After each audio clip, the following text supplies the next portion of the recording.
Good evening, ladies and gentlemen. The bell tolls 6 o'clock p.m. Let's call this meeting to order to move Pontiac forward. Invocation, we give the floor to Councilman Parker. Good afternoon, everyone. I would like to introduce Pastor Kathy Lee James, who's going to give us our invocation today. Let us bow our heads, please. Heavenly Father, we thank you for this day, as we know that every day this is a day you have made and will rejoice and be glad in it. We thank you for everyone who's here today, Father. And today we ask your blessings upon this council. We ask your blessings upon each member, those who are with us and those who are not present with us at this time. We pray that you would bless each council member, Father, and bless us to make the decisions that are worthy of you and that are pleasing to you. We ask your blessings upon our city today, upon our nation today. In Jesus' name we pray. Amen. Amen. Please rise for the Pledge of Allegiance to the flag of the United States. Pledge allegiance to the flag of the United States of America and to the republic for which it stands, one nation, under God, indivisible, with liberty and justice for all.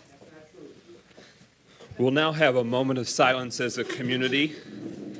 I specifically want us to hold and raise up the name of Dwayne McFarland, a gentleman who was hit and killed as a pedestrian crossing Walton Boulevard in recent days.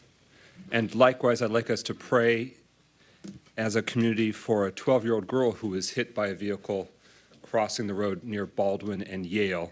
And we pray for her recovery and rehabilitation. Please join us for a moment of silence as a community to remember and pray for the strength of the surviving pedestrian.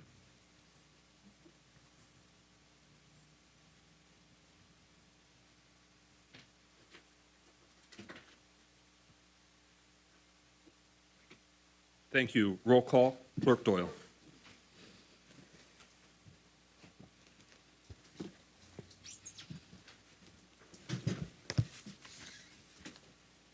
Carrington. Present. Goodman. Here. James. Yes. McGinnis. Present. Nicholson. Parker. Yes, here. Rutherford. Mr. President, you have a quorum. Thank you. Quorum being established and Councilman Nicholson here in the premises and joining us momentarily. We won't vote to excuse him. At this roll call, I do want to celebrate and acknowledge two of our colleagues. Councilman Parker in his District 5. Tomorrow, Galloway Lake Park will see the ribbon cutting for the new pier and dock on Galloway Lake. And yes, I want to celebrate his advocacy and work and those improvements in his district, as well as our colleague Councilwoman James, who did a lot of legwork, advocacy, and grant hustling to help that project move forward for the much-needed improvements for Galloway Lake Park. So I just want to say thank you to our colleagues, and we look forward to the administration, the council, and the community celebrating that pier and dock benefit for our community. Oh, now you're asking the hard stuff, the time. We'll get that for you momentarily. I can share that. Mayor Grimley, you have the floor. It's 2:30. That is exactly right. That's why Councilman Parker is the best in the business. 2:30 p.m. Tomorrow, which is Wednesday, October 11th, for that at the Galloway Lake Park. Is there a motion to approve this evening's agenda? So move. It's been moved by Councilman Rutherford, seconded by Councilman Parker. Any discussion? Amendments? Pro Tem Carrington? I'd like to make a motion to postpone the subcommittee reports for 1 week. So move. Support. Okay, so it's been moved by Pro Tem Carrington that we amend the agenda by removing subcommittee reports, and it's been seconded. Is there any further discussion on that motion? Hearing nothing further, roll call on that amendment. Clerk Doyle, removing subcommittee reports for this week. Goodman. Yes. James. Yes. McGinnis. Yes. Nicholson. Yes. Parker. Yes. Rutherford. Yes. Carrington. Yes. 7 yeas, no nays. That motion carries. The amendment passes. Are there any other amendments or discussion on the agenda? With that, speakers list exhausted. Roll call and adoption of the agenda as amended. Clerk Doyle. Carrington, Yes. Goodman, Yes. James, Yes. McGinnis, Yes. Nicholson, Yes. Parker, Yes. Rutherford. Yes. 7 yeas, no nays. That motion carries. The agenda is adopted. Is there a motion to approve this evening's consent agenda? Is there a second? Support. It's been moved by Councilwoman Rutherford, seconded by Councilman Parker, to approve this evening's consent agenda. It has two items: the October 2nd Economic Development, Housing, and Planning Subcommittee meeting minutes and the October 3rd City Council meeting minutes. Roll call and adoption of the consent agenda. Clerk Doyle. James, Yes. McGinnis, Yes. Nicholson, Yes. Parker, Yes. Rutherford, Yes. Carrington, Yes. Goodman. Yes. 7 yeas, no nays. That motion carries. The consent agenda is approved. We are now at our special presentation for this evening. Main Street, Oakland County has a grant check to present to one of our downtown Pontiac businesses. Mayor Grimo, would you like to have the floor before we introduce this evening's guests? Well, thank you so much. We are very excited about the opening of a new downtown restaurant, and I see that the owner is here. I've been looking around for him, and we are honored that we have Laith, also known as Lee Ramaya, with us from Kegger Burger. And I want to just acknowledge his continued investment in our city. We're very, very honored to have him be with us so long. Many of you know him maybe better as the owner of the Fillmore 13 brewery, but he's been in our downtown through thick and through thin, through some difficult years with COVID, and has just expanded his presence in our downtown with the opening of Kegger Burger, which has some terrific hamburgers if you're into hamburgers. We're really thrilled that Main Street, Oakland County is making this investment in one of our businesses, and we want to turn the floor over to Main Street, Oakland County and to Laith so that they can do the check presentation. And to turn on the microphone, there's a button at the base to the right.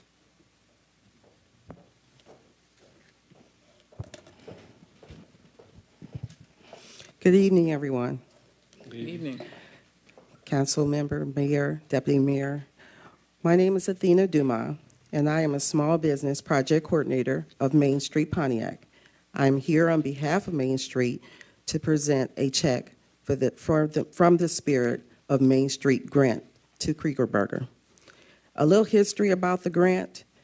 This grant was made possible to newer downtown businesses to establish businesses if under new ownership that are 5 years old or less.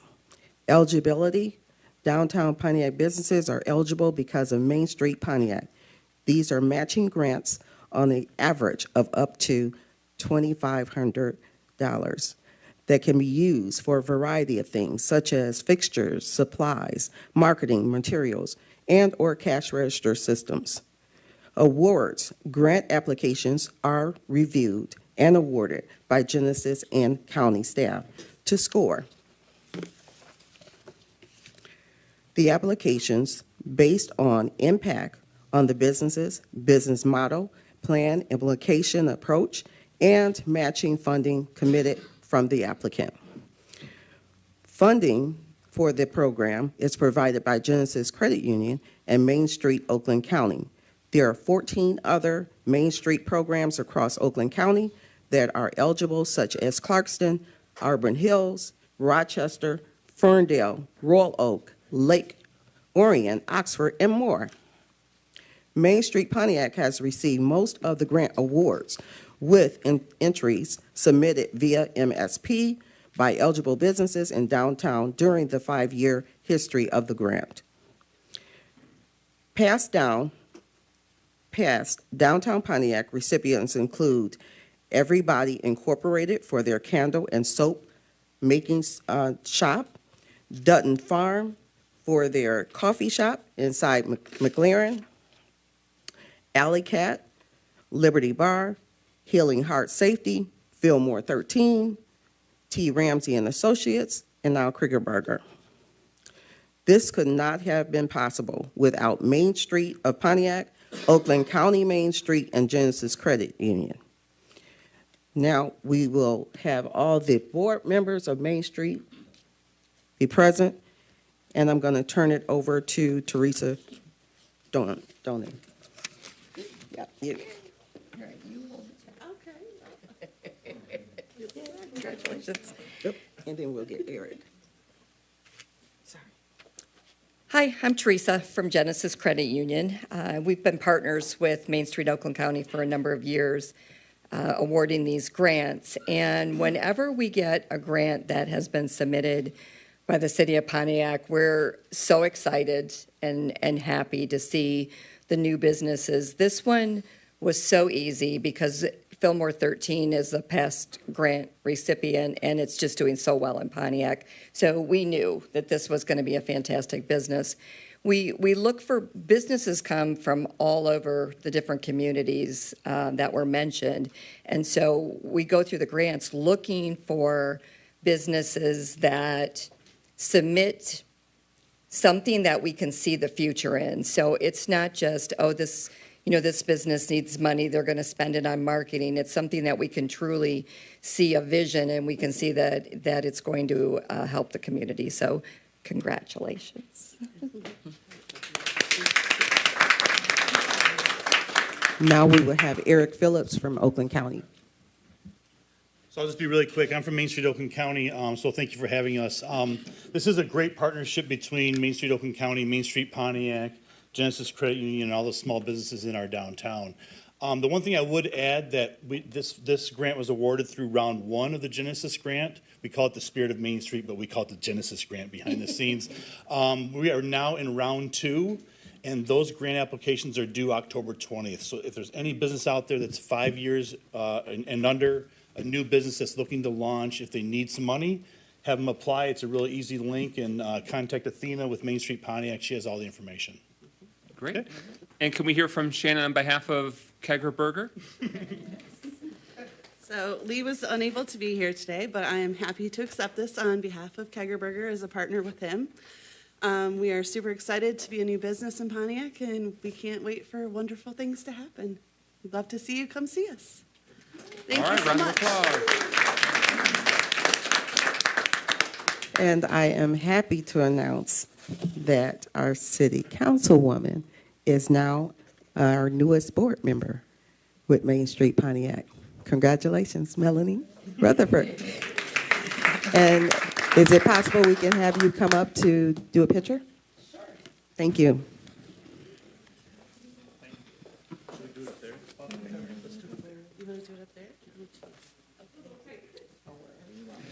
I just want to say Kegger Burger and Fillmore have been amazing compatriots in our downtown restaurant landscape. And I've had a Kegger Burger myself. They are delicious. If you ever have the chance to get up there, my favorite is the Potomac Burger. And please continue on. Shannon is an amazing representative of our downtown service industry.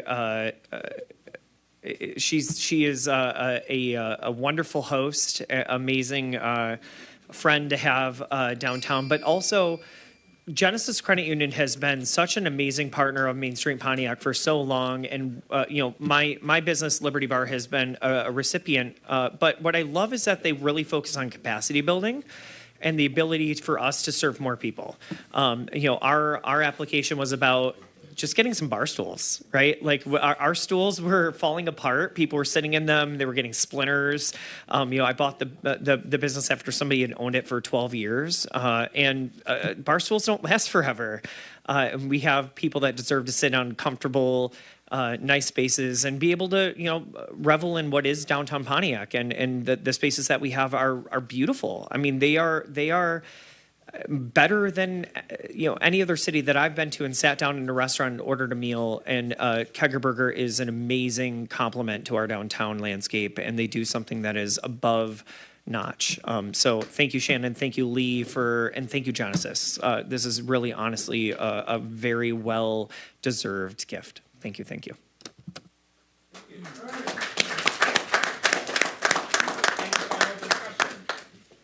Councilwoman Rosford, proudly representing District 1 and serving the downtown community on the Main Street Board. Thank you.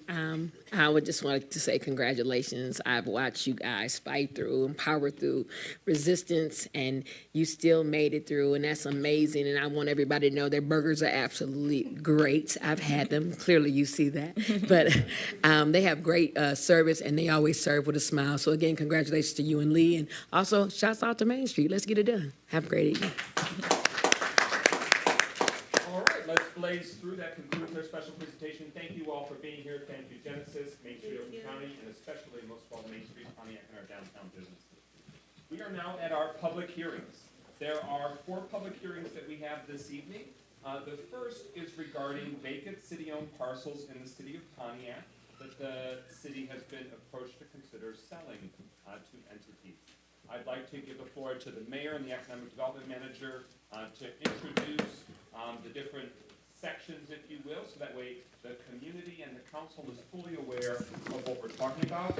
And for context, we will later on in the meeting consider the city's proposed policy about how we go about considering vacant land for sale. And then from there, in the future, we'll consider the sale at a future meeting of these respective parcels. So it's not, everything's not being jammed through tonight, but we want to make sure that that public hearing opportunity is being given. Mayor Greimel and Economic Development Manager Younger, you have the floor.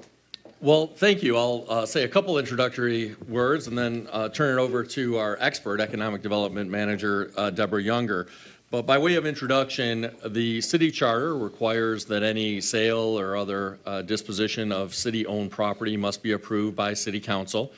And there are a number of parcels that our Economic Development Manager is recommending that we convey for purposes of getting some of these parcels developed for constructive, positive purposes in our city. And she'll go through all of those specific parcels of property.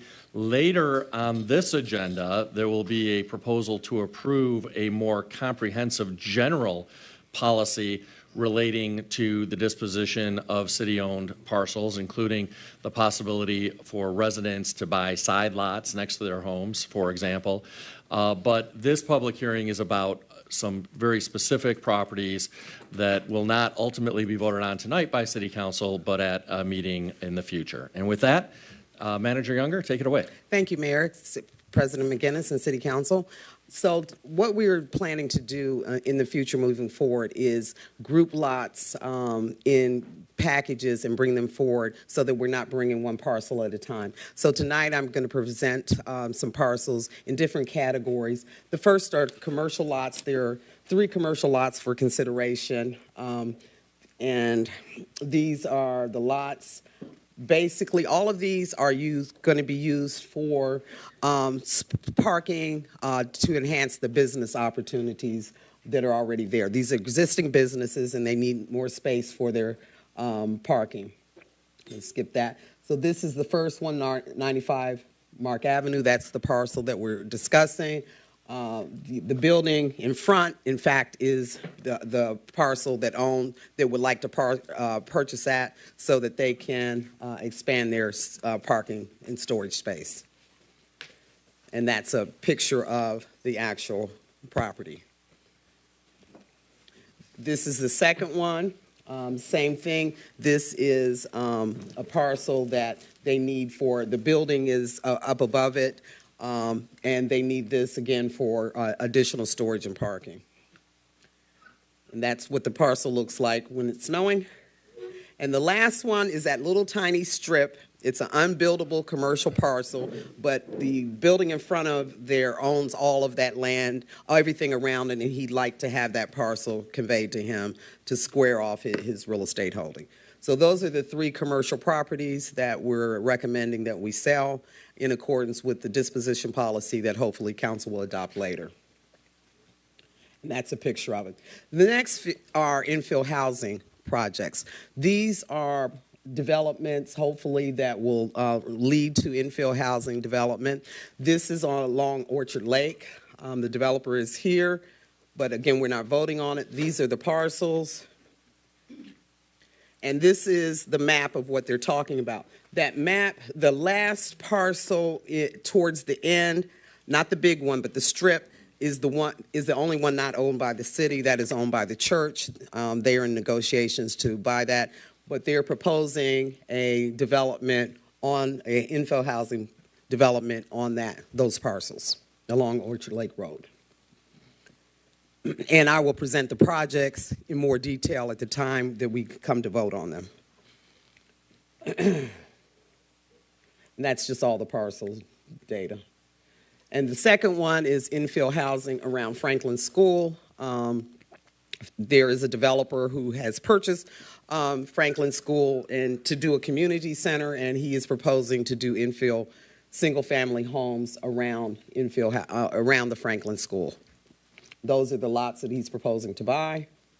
Again, this is some background. It's all in your council packages for greater detail. These are the individual lots. They're scattered. Unlike the bridges infill, they're not contiguous or to each other. They're scattered around in that neighborhood. It's a picture of, this is the second lot that they're interested in. There's a picture of it. You can see there's a residence beside it. That's a picture of it, of the vacant lot. This is the next parcel. That's the next lot. Picture of that. Next parcel. The next one. And some of these parcels don't have addresses, so if you see them listed that way, they were unaddressed years ago, so we have to only refer to them by the parcel number, the PIN number. We're working to have them readdressed, but that's a process. Another lot. And as you can see, there's residential around, so it makes sense to do some infill in this neighborhood.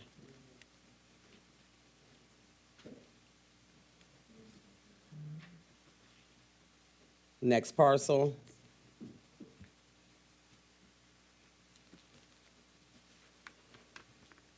Next parcel, picture of that parcel. And then finally, city side lots. Manager Younger, could you Yes. please recap the Sure. Street or address names for the category that you just went through, just because there's different streets there? Sure. Go back. I apologize. Let me That's go okay. back. Point of information, also, if you do have the address number, if you could give that Sure. as well.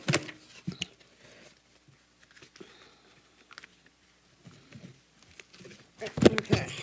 I have my trusty map. So, let me get all the way back.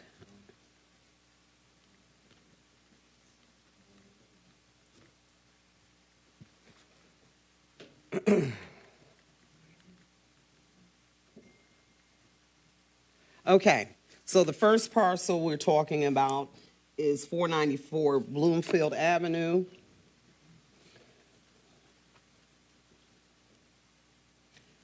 That's that one.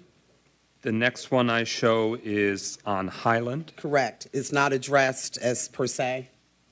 The next I show, Luther. okay, And then this one the next one has an address. for 530 Luther. 548 okay. 530 Luther Okay. and 505 Luther. There's 530 Luther, a picture of it.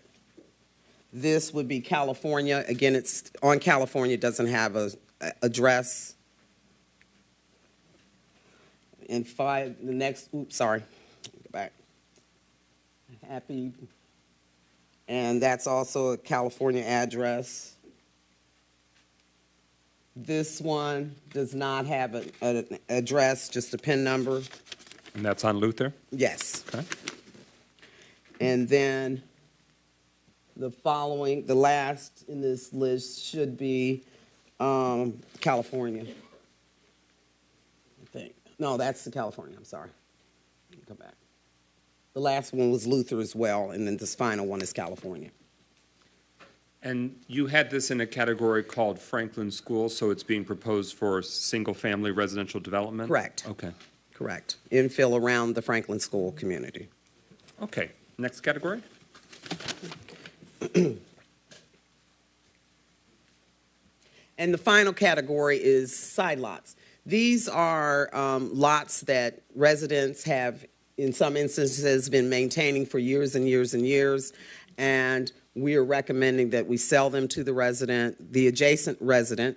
The resident must be owner-occupied, and we're not only proposing to sell, but we would propose that the lots be combined so that it becomes one lot, and that would be part of the purchase agreement, that the combination and transfer fees would be part of the side lot purchase. The city's Economic Development Division would make sure that the combination occurs. We'd work with planning to do the combination, and we would also do the property transfer, as well as make sure that all property taxes are paid. Of course, to be eligible, your property, you have to be in good standing with the city and cannot have any code violations on either the property or the side lot.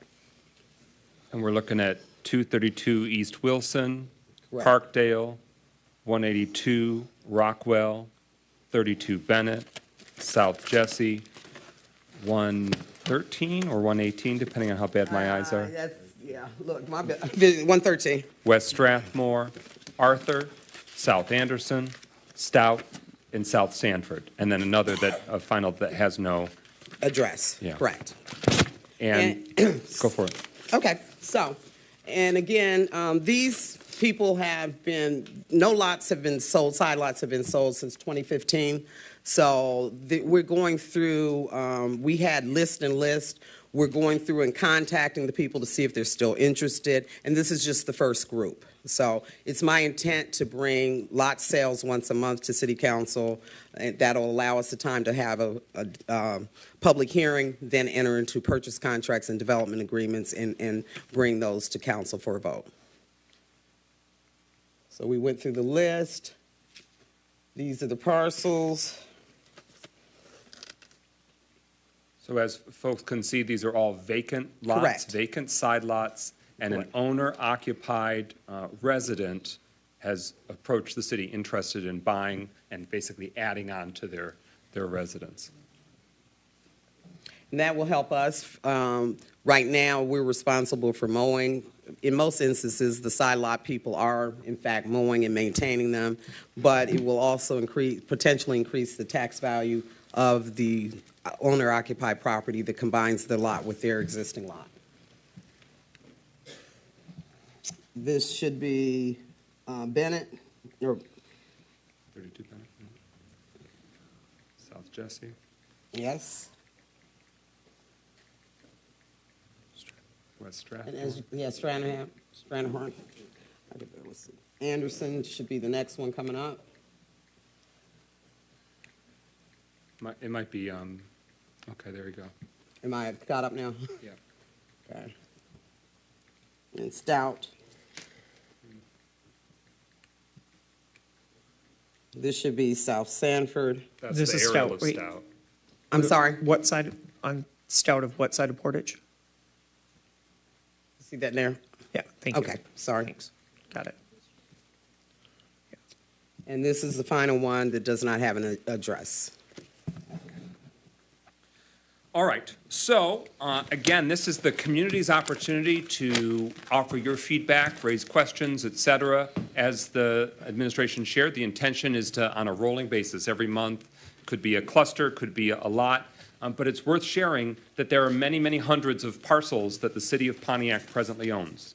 And in many of those instances, there is no benefit to you and I, the taxpayers, for us to hold on to many hundreds approaching upwards of 1,000, depending on how you're categorizing parcels. Some may be of benefit to the community to hold on to, but these have been identified and offered up as potentially the community may no longer want to own, may want to get that back into private ownership so it can be put to active use. Does anyone have any questions of clarification before I open the public hearing? Questions of clarification or information? Councilwoman Rutherford. Yes, thank you. Excuse me, Ms. Deborah. My question is, how many lots do we currently have in our possession? And if an individual is trying to buy the adjacent lots, what is the process for them to do? Great question. The first, there's up in excess of 1,200, depending on how you count them. And the process will be, we are developing an application which will be online, which will also be available. We will put the disposition policy online, provided you approve it, and then there will be an application for lot sales that will also go online. There will also be a checklist so that people understand what they have to do to actually fulfill the application. And the application will vary slightly depending on what kind of lots we're talking about.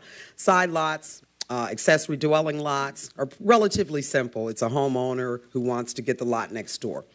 If commercial projects and infill housing projects, will have a little more in-depth application because we want to see what the intended reuse is, what the economic benefit to the city is. So that application will be a little different, but for general homeowners who want to get a side lot or accessory dwelling unit lot, that could be where the gazebo is next door that they've been using anyway, but it's not actually theirs.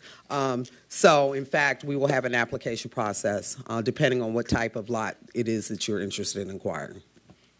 Question or clarification, information, Councilman Nicholson. Yeah, we've spoke before about some residents who have had some strange oblong, Right. like the old milk alleyways. They've been required to adjoin those. Now, if they buy the adjoining parcel beyond that, are they still required if they've already adjoined one, maybe not full-size lot? Are they able to still purchase it but not adjoin?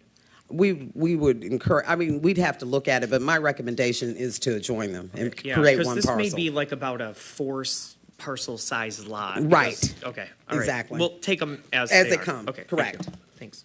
And that's a great point. There are so many unique characteristics to many parts of our city that we do have to look at them on individual basis as well. But thank you for categorizing them based on, here's what's commercial, here's what's residential proposed to be redeveloped, here's side lots to be added. Any, Councilwoman James? Yeah, I have one question about the developer lots that we've put together. What's the requirement for how soon those developers will have to start working on those properties? In most instances, we are negotiating development agreements with each of those developers. Typically, we would give them 180 days due diligence and development within 1 year. But in each instance, we'll negotiate a development agreement with that particular project. And circumstances may vary depending on what we're looking at. For instance, a contiguous property where, such as the first one we presented, the bridges, may be simpler to put together the financing. When you have a scattered site project, it may be harder to get because you're building one by one, and so the financing may be different. So in general, 1 year. But there may be instances when we would recommend a variance from that. But for sure, every development agreement will have Yes, ma'am. timing attached to it. Yeah, absolutely. Because we definitely do not want to wake up 10 years later No, and, no, and, you know, no. okay. I don't want to leave that for the person who comes behind me, no. Okay. So, Any further questions of clarification or points of information? All right, and then just for everyone's benefit, if you are the person who's looking to buy it, you are entitled to speak in the public hearing. You're not required to, but that is your right. If you think that it shouldn't be sold, you're entitled. This is your opportunity to weigh in formally. You can also do so during agenda address or public comment at a future meeting as well. But what we'll do is open the public hearing.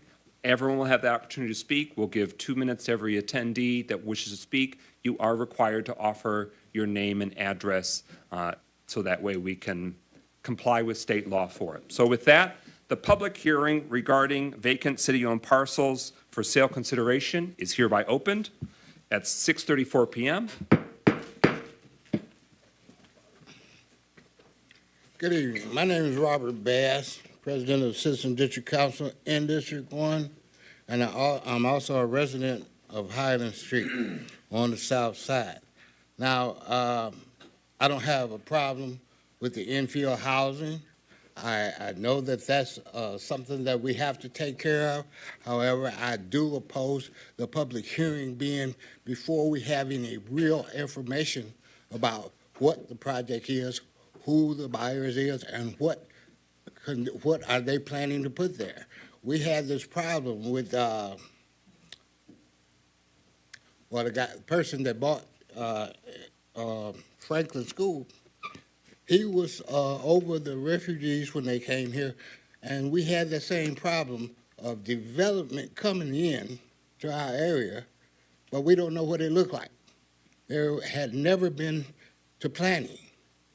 Now, these come up for us to say what we think about it, but we don't have any real information. Nobody informed us, the CDC or myself, that they were going to do this so-called sale or whatever. So I don't have a problem with Mr. Basha. Mr. Basha has been before us before. And don't mean to throw his name out there, but Mr. Basha has been before us before, and I find it odd that we weren't made aware of this bulk sale, or however you want to put it. But the infill housing, we understand that. It has to come. But we don't have any real information to do a public hearing or say how we feel because we don't have any explanation. You're throwing something up, a snapshot of what's happening in our area with no real information about it or how it's going to look or anything. So I just have a difference of opinion on having a public hearing before we have a real discussion about what's coming in our area. Thank you so much. Quincy Stewart, 197 Crestwood, Pontiac. These are the same developer that's doing Franklin. These are non-contiguous properties that are going to be interspersed throughout that area, right? So it's the same developer. Well, I have to agree with Brother Bass. I mean, we don't know who he is, and then I live in that area, and Franklin School has been sitting there for God knows long. All I see is an air conditioning duct at the top. And it's been sitting there for, 2 years now or more, and you say it's 180 days or something, or whatever, but it's well beyond that. And it's supposed to be a community center. We don't know a community center for who. We don't know what's going to happen there. We don't know anything. And so based on what Brother Bass has said, I'd have to agree. It would be prudent to make sure that we have as much information as possible so that the people who live over there can make an intelligent decision as to whether we want that there or not. Now, indeed, Franklin has been sitting there for a long time. It's been open to trespass. People have gone there and just taken the pipes out and everything else. So I get it that something needs to be done. But again, we don't know who these are. I heard there were, refugees, or I don't know what it is, but I would really like to know who's going in there. I mean, that's just kind of general knowledge. We're not asking anything that's really out of the ordinary. If we were in Birmingham, we were in Royal Oak, we were in Ferndale, we were in Bloomfield Hills, I don't think this would even have occurred without our permission. But here, throw it up on the screen. Okay, and if we're dumb enough to fall for it, it'll go there. We'd like to know more information. Thank you very much. Chuck Johnson here. I'd like to first start by the item 339 South Paddock. Well, first of all, on the information, it didn't indicate whether that property was on North Paddock or South Paddock, but I found out it's South Paddock. And it's the gentleman here in the audience, Chuck, who owns the property that it referenced in here. And I'm sure that he would love to own the piece that's available, but it's not very clear on what the city is selling because they use his existing property and his numbers to describe what's on this document. So maybe somebody needs to clear that up so he can get a clear understanding. But he's the only individual who has the car storage facility on Paddock and what is it, Chuck? Osmond. Very, very, very nice facility there. He took a gamble on bringing it to the city, and he deserves the opportunity to use that small piece of land next to him. Now, I want to go a step further. I've been riding around this city for the last 5 years or more trying to buy various pieces of property for whatever purpose. And I think that any individual who wants to buy a piece of property and tie it in with his existing property, who cares what he's going to do with the property after he buys it until he comes to the city to do a plan? Then, then that's whenever he gets his I ain't gonna say what I want to say.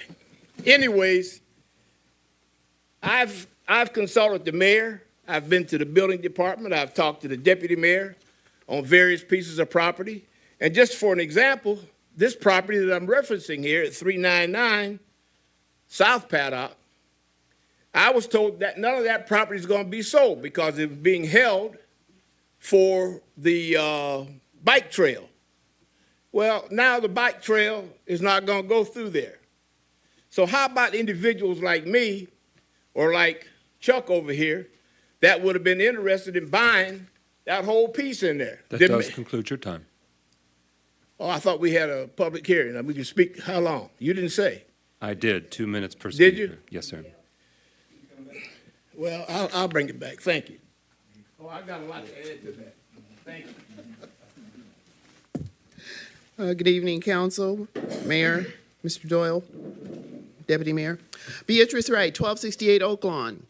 I guess to give my own self a warning, be careful what you ask for, because I am totally in favor of infill building.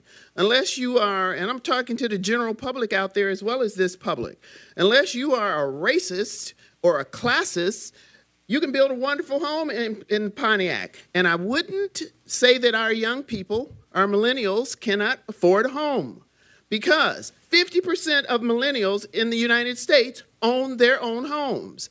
And so I want there to be infill building, but like everyone has said, we should know beforehand what that building looks like. I have a question. I want to know, are there lot size requirements for building in Pontiac? You know, in the old days, look at those lots. I think they're probably 60 feet across. What'd you say?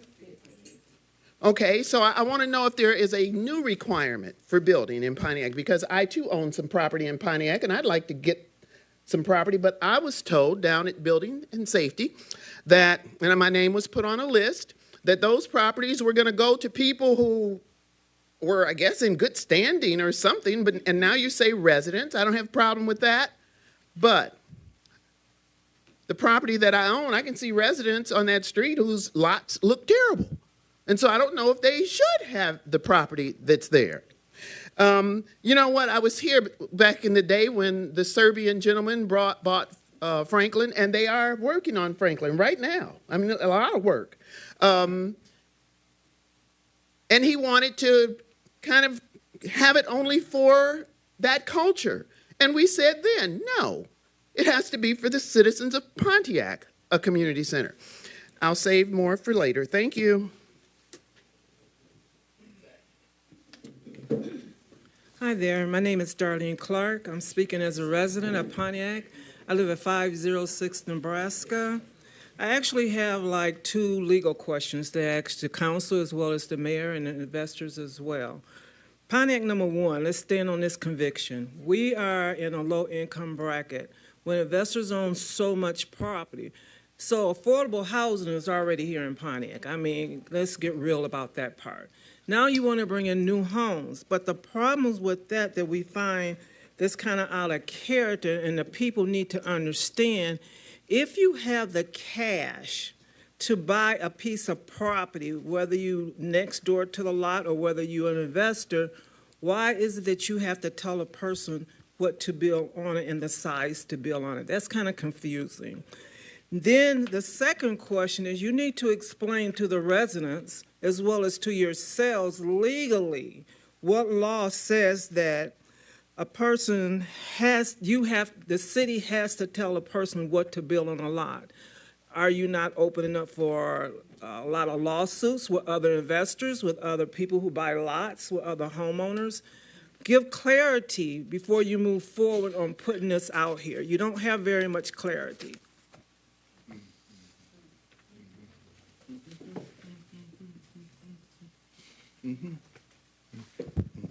And Carlton Jones, 1323 Oakland Drive, Pontiac.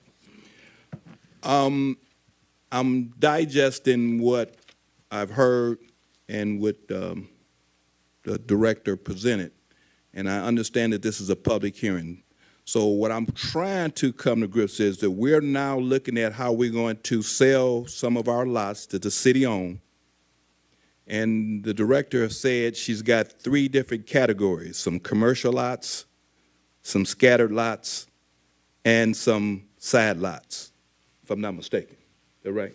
So now we're trying to determine how we're going to sell these 3 different categories.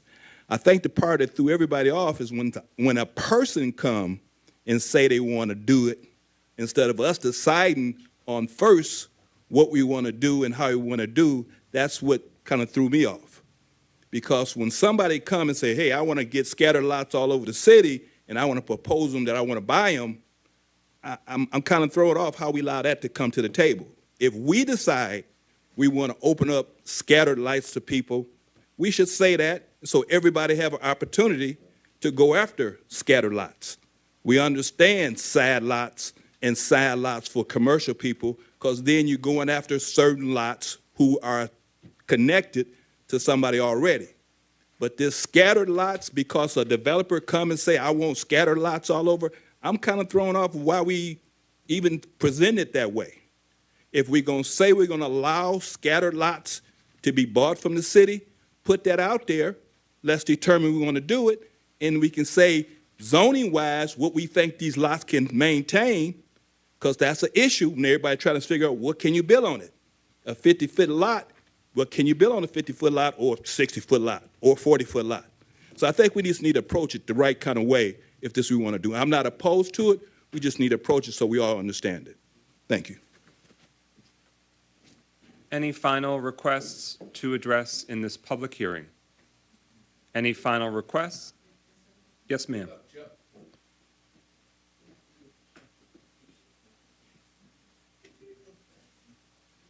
One additional minute for a second time. And for the record, it was 21 North Paddock that Chuck Johnson lives on, even though he didn't say it. So, do I need to introduce myself again? No, ma'am. Oh, good, thank you. Okay, this is the 4th question that needs to be asked as well, because all the people who came before me have made very good points that brings this to a head. If you sell a lot and a lot is no longer in your property, why is the criteria to even put anything on that lot? Why can't the lot be used for the purpose of the person who's buying it? Any other requests to speak? Any other requests to speak? Get every minute I can get in this issue. Chuck, you need to speak up, man, if you're interested in something there. You ain't got to be afraid of this mic. Thank you again. I forgot where I left off at, but I just want you to know that I'm going to be back up here in the next time I have. But again, I've asked the mayor, I've asked the deputy mayor, and I've made a point to acknowledge to somebody in the city department that I was interested in properties around the city. Again, this particular piece of property on South Paddock was told that the property is going to be used for the trail. Well, if the trail's not going to go through there, why not sell it? If you're going to sell this little small piece, sell it all, because the city owns it. And then there's another piece that the city owns. I'm not going to bring that up because I don't want nobody to get it but me. But now, I'm going to just say that, this is not a fair observation of how you're going to deal with these properties. So the manager needs to consult with somebody who can fill her in, so see how the administration is going to handle this, because it's not going down the way it should. Thank you. It's not understandable the way it should be. Yeah, I had a couple other questions on here. I know you said something about owner-occupied gets the first priority for the lots. I want to know, have all the owners indicated they're interested in the lots? And when that gentleman who purchased Franklin purchased hundreds, when I think back, of lots, I thought the lots were too small to build on. That's why I asked the question, what is the current requirement for building on a lot?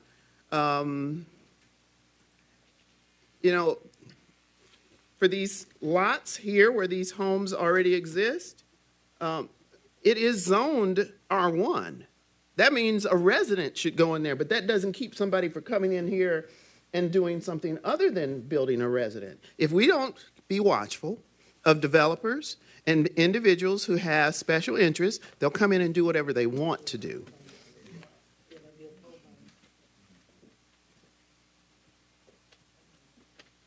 Robert Bass again. I'm not going to hold you. I'm just going to ask one question. Have you changed the policy for building on a non-virgin or virgin 40-foot lot? Thank you. Point of clarification, I don't want it to seem that, at least from my point, that I care what goes on at Franklin, whether they're Serbian or anybody else, and I think they have a right to do what they want to do in that property.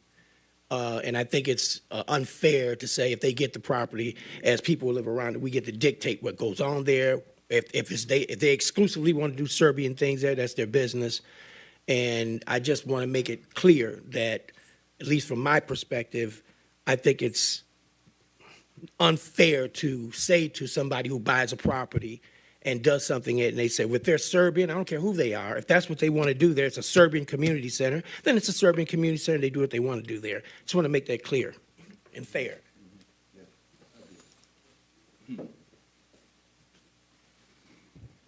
I think it's quite clear that 2 minutes is not enough for good public discussion, but I know we got to have some guidelines. What's the right number? I don't know, but I know a lot of times we have public hearings, it was not that type of limitation.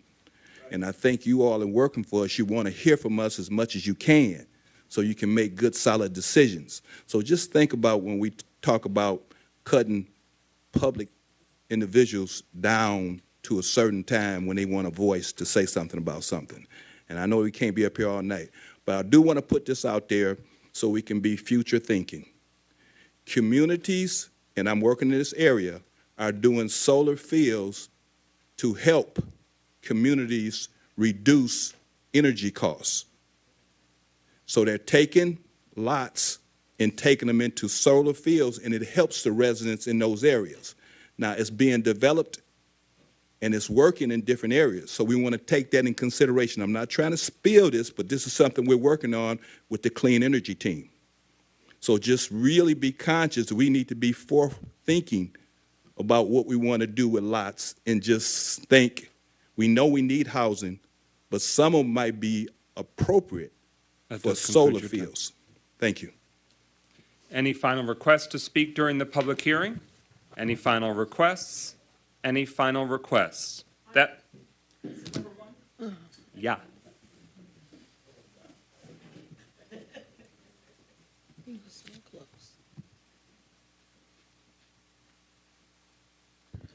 From my agenda, I believe this is the one, you're talking about the variety of... The public hearing regarding vacant city-owned parcels for That sale one. consideration, if you could state your name and address. I'm Dr. Deirdre Waterman. I'm at 312 Ottawa Drive, Pontiac. Yes, you had a number of public properties that are up for sale. I had a couple of questions about that.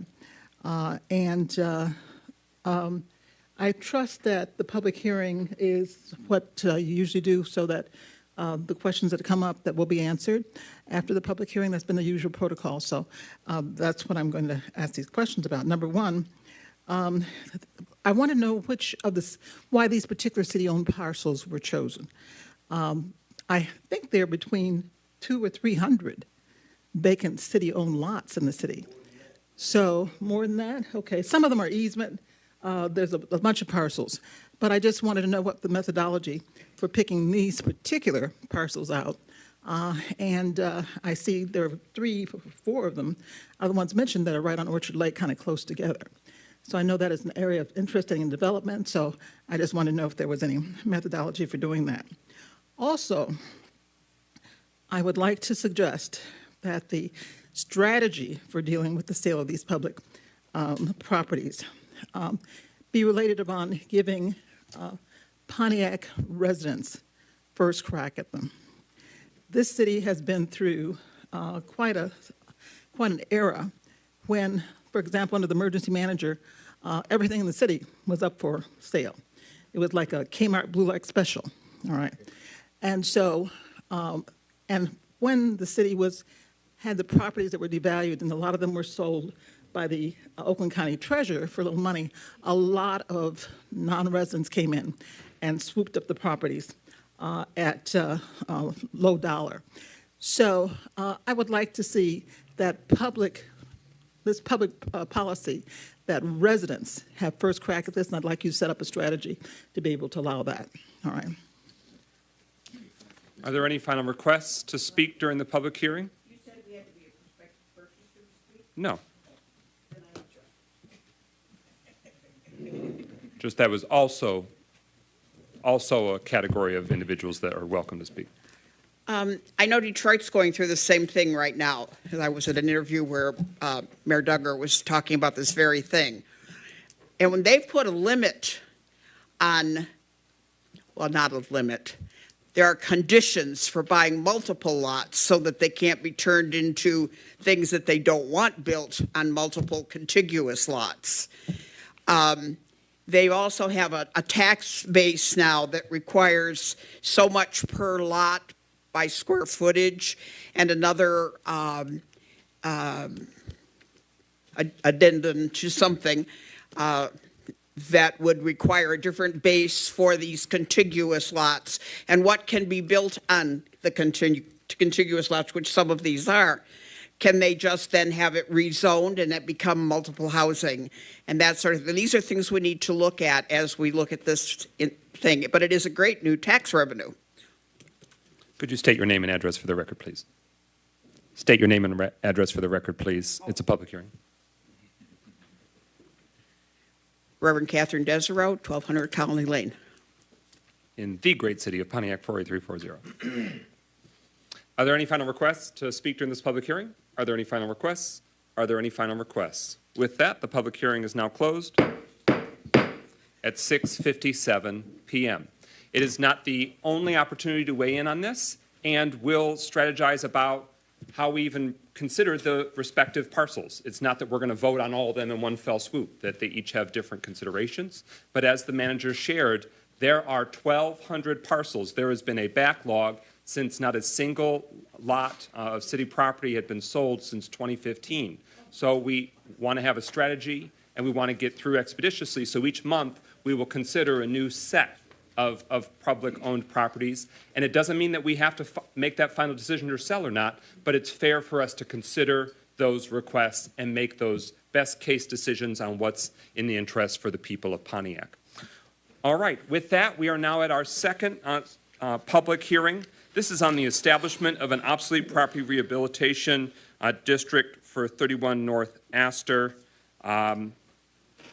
Give the floor to you, Manager Younger, for setting up the context. Thank you. 31 North Astor is Longfellow School. It is being proposed to be redeveloped. This is Longfellow School. It is closed in the early 2000s. It sits vacant and unutilized. We have a developer who is proposing to, in fact, do 180 units of residential. He would use the existing building and rehabilitate it for some of the units. In addition, the site consists of 10 parcels. He would, in the second phase, develop additional from the ground up property in a total of 180 units. These are rental properties. They're loft-style properties. He is also proposing commercial, nonprofit, and business spaces in the first floor of the existing building and would build on top of that. This would be the establishment of an OPRA district, which is first required, and then we would come back for this OPRA certificate next week, provided council approves the district being formed.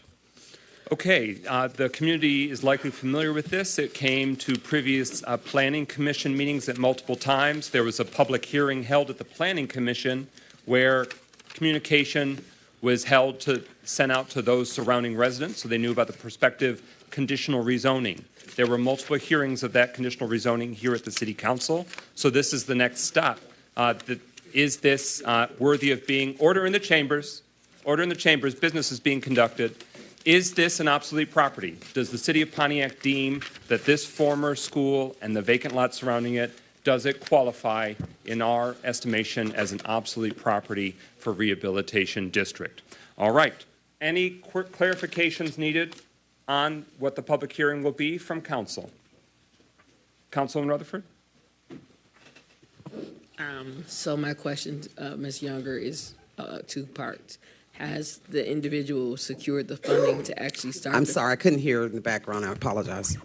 Has the individual secured the funding to actually do this property? No, he is not.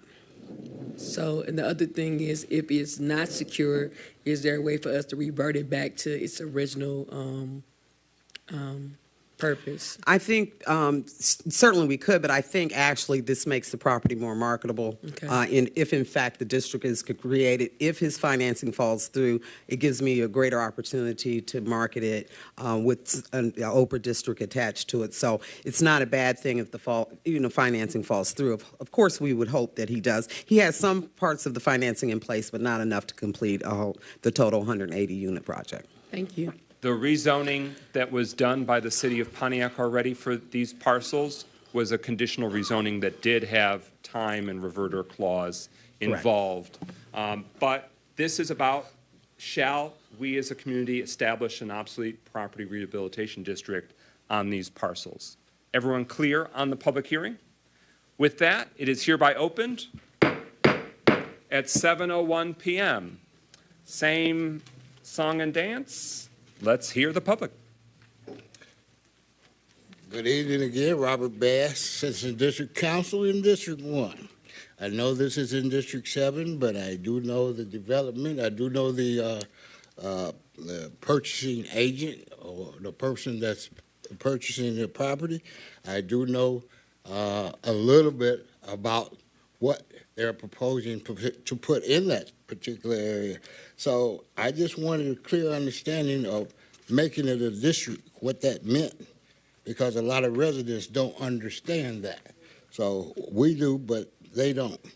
And also, I want to make sure that if there's any abatements, that they're just not haphazardly given out. Although we can give abatements, is it something that we're going to profit from? Because those abatements sometimes are not repaid or don't have to be repaid. So with that said, I have no objections to the owner doing what he says he's going to do, as long as he has what he needs to get it done. Thank you.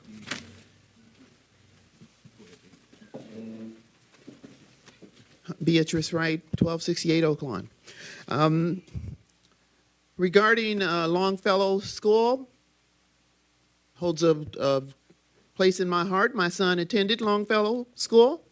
I don't know how viable it is as a building right now, but I do know that the gentleman who is proposing this does not own the property along Martin Luther King Boulevard. And when those homes were sold at tax foreclosure, I was present, and I also asked the owner if he had purchased those lots from the owner, which he has not. And so I have a concern that Martin Luther King Boulevard, formerly known as East Boulevard, is a boulevard, and I want homes to be on that boulevard. Thank you very much.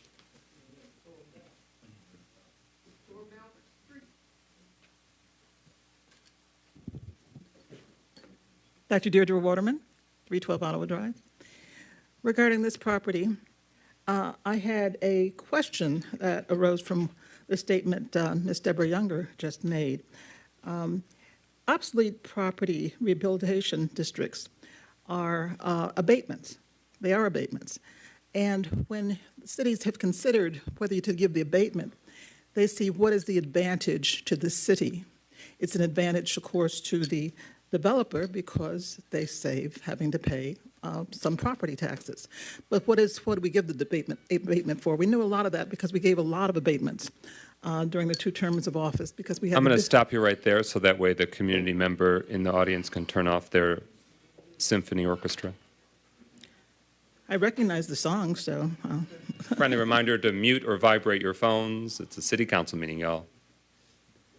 You can I was just continue. saying that we gave quite a few abatements because we had the biggest building boom since the early days of General Motors, I'm told. But we did it. We knew what the value was to the city. And so that's what we need to establish. So I did also hear Councilwoman Rutherford's question, which is a good question. You know, as we are seeing some of the developments and the problems that people have with them now, like Stonegate, you know, that was a development that was started, never completely finished. And so the people who have invested over there have been complaining ever since that they were left without their roads completed, and now they're having inferior substandard kind of to the level of the condo, to the level of the development association built in their area. So it's important, you know, whenever those were started back in the another administration, they did not bond the developer. So when the developer went bankrupt, the people were left with incomplete properties. And so that is something that this council should be assured of, that there is ability for this property to be carried through in the way that the people who invested that in terms of want to live there are not left out in the dark. But the question, Ms. Deborah Younger I asked, I guess we have a second round. I'll have to complete the other question I wanted on this next round, if we're going to follow that protocol. I'll stay close. Okay. Carlton Jones, 1323 Oak Lawn, Pontiac, Michigan. I think that it is quite clear that when we start talking about Oprah, people who hear that acronym, I had to do some homework myself, you know. So it's very true, and then most people may not know that most of these developers, whether they got a lot of funding or not, they try to look for some type of abatement or some kind of help with their project. This right here, individual, I spoke with him. He came to me. He said, I want to take TDC and use TDC for what the city is helping me, that I'm going to help residents in Pontiac. He's committed in writing to do workforce development to help Pontiac people with this development. I think it's appropriate that when anybody comes in here asking for any kind of help, they should make commitments like that. That's the kind of commitment that'll help us when we're trying to help them. The bottom line, trying to build in Pontiac, it is very difficult for anybody. Anybody. Now, if we want just nothing but the folks who come in here and filthy rich, they still want abatements.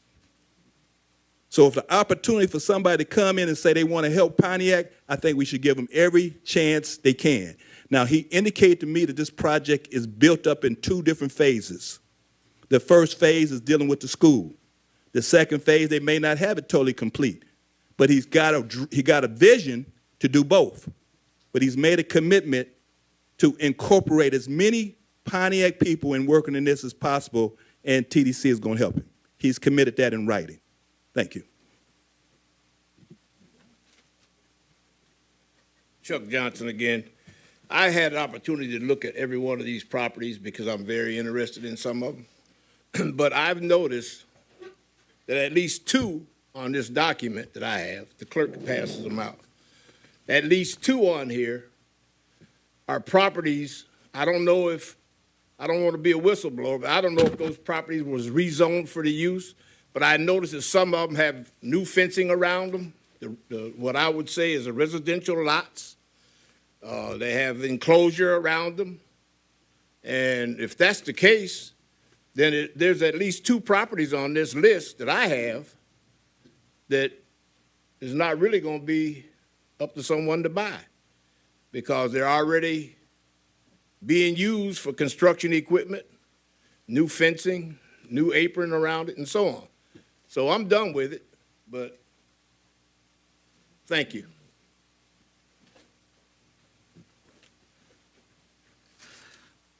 Dr. Deirdre Waterman, 312 Ottawa Drive, at that residence for 55 years. So the clarification regarding what Deborah Younger did say was, I think she said that if this development weren't completed and it had an Oprah, I don't know who asked the question, but what she said was, well, it's okay because if it has an abatement attached to it, that'll be more marketable. Well, the city doesn't own the property, so the marketability is not what the city benefits from. It's the person who is the developer or the owner who has the abatement. And so he can sell the property for more. It's more valuable to him in terms of the profit because it comes with an abatement attached to it. So it's not a benefit to the city, but it's a benefit to the owner. And I just wanted to make that clarification. In most public hearings, I'm used to, you answer the questions after the public hearing. Are we doing a different methodology now?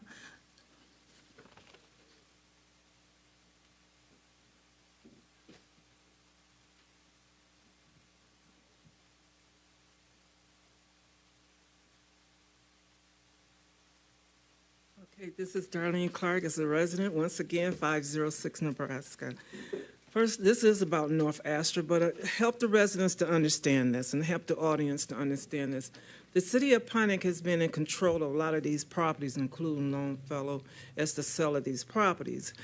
But in the residents within the properties of Longfellow have always liked the homes. These people were accustomed to a school.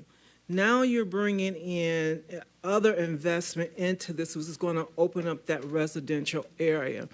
My question in your planning, in your desire and dreams for the city of Pontiac, are you including the residents where they can have security and trust within their district?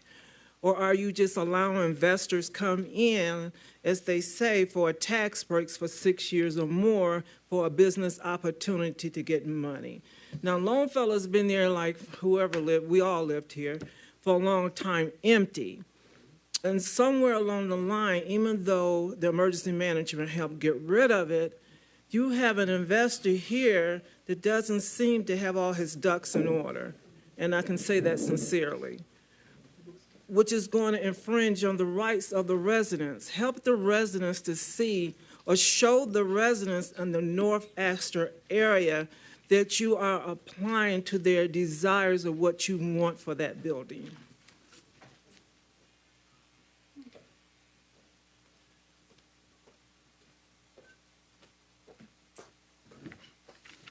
Good evening. Vernita Duvall, 1086 Williamson Circle, Pontiac, Michigan, 48340. I want to say that my mom lives directly across the street from that location, Longfellow. And so she's actually happy that there's being some activity because over the years it's been blight, vandalism, and constant activity that's not conducive to a neighborhood. And so she's actually happy that there's something going on. I've talked to the developer, know him personally, and he's assured me that there's always going to be some activity that's positive. And so I'm going to hold him to that, and I think we all should do the same. Thank you. Thank you, and happy recent birthday to Ms. Betty Duvall.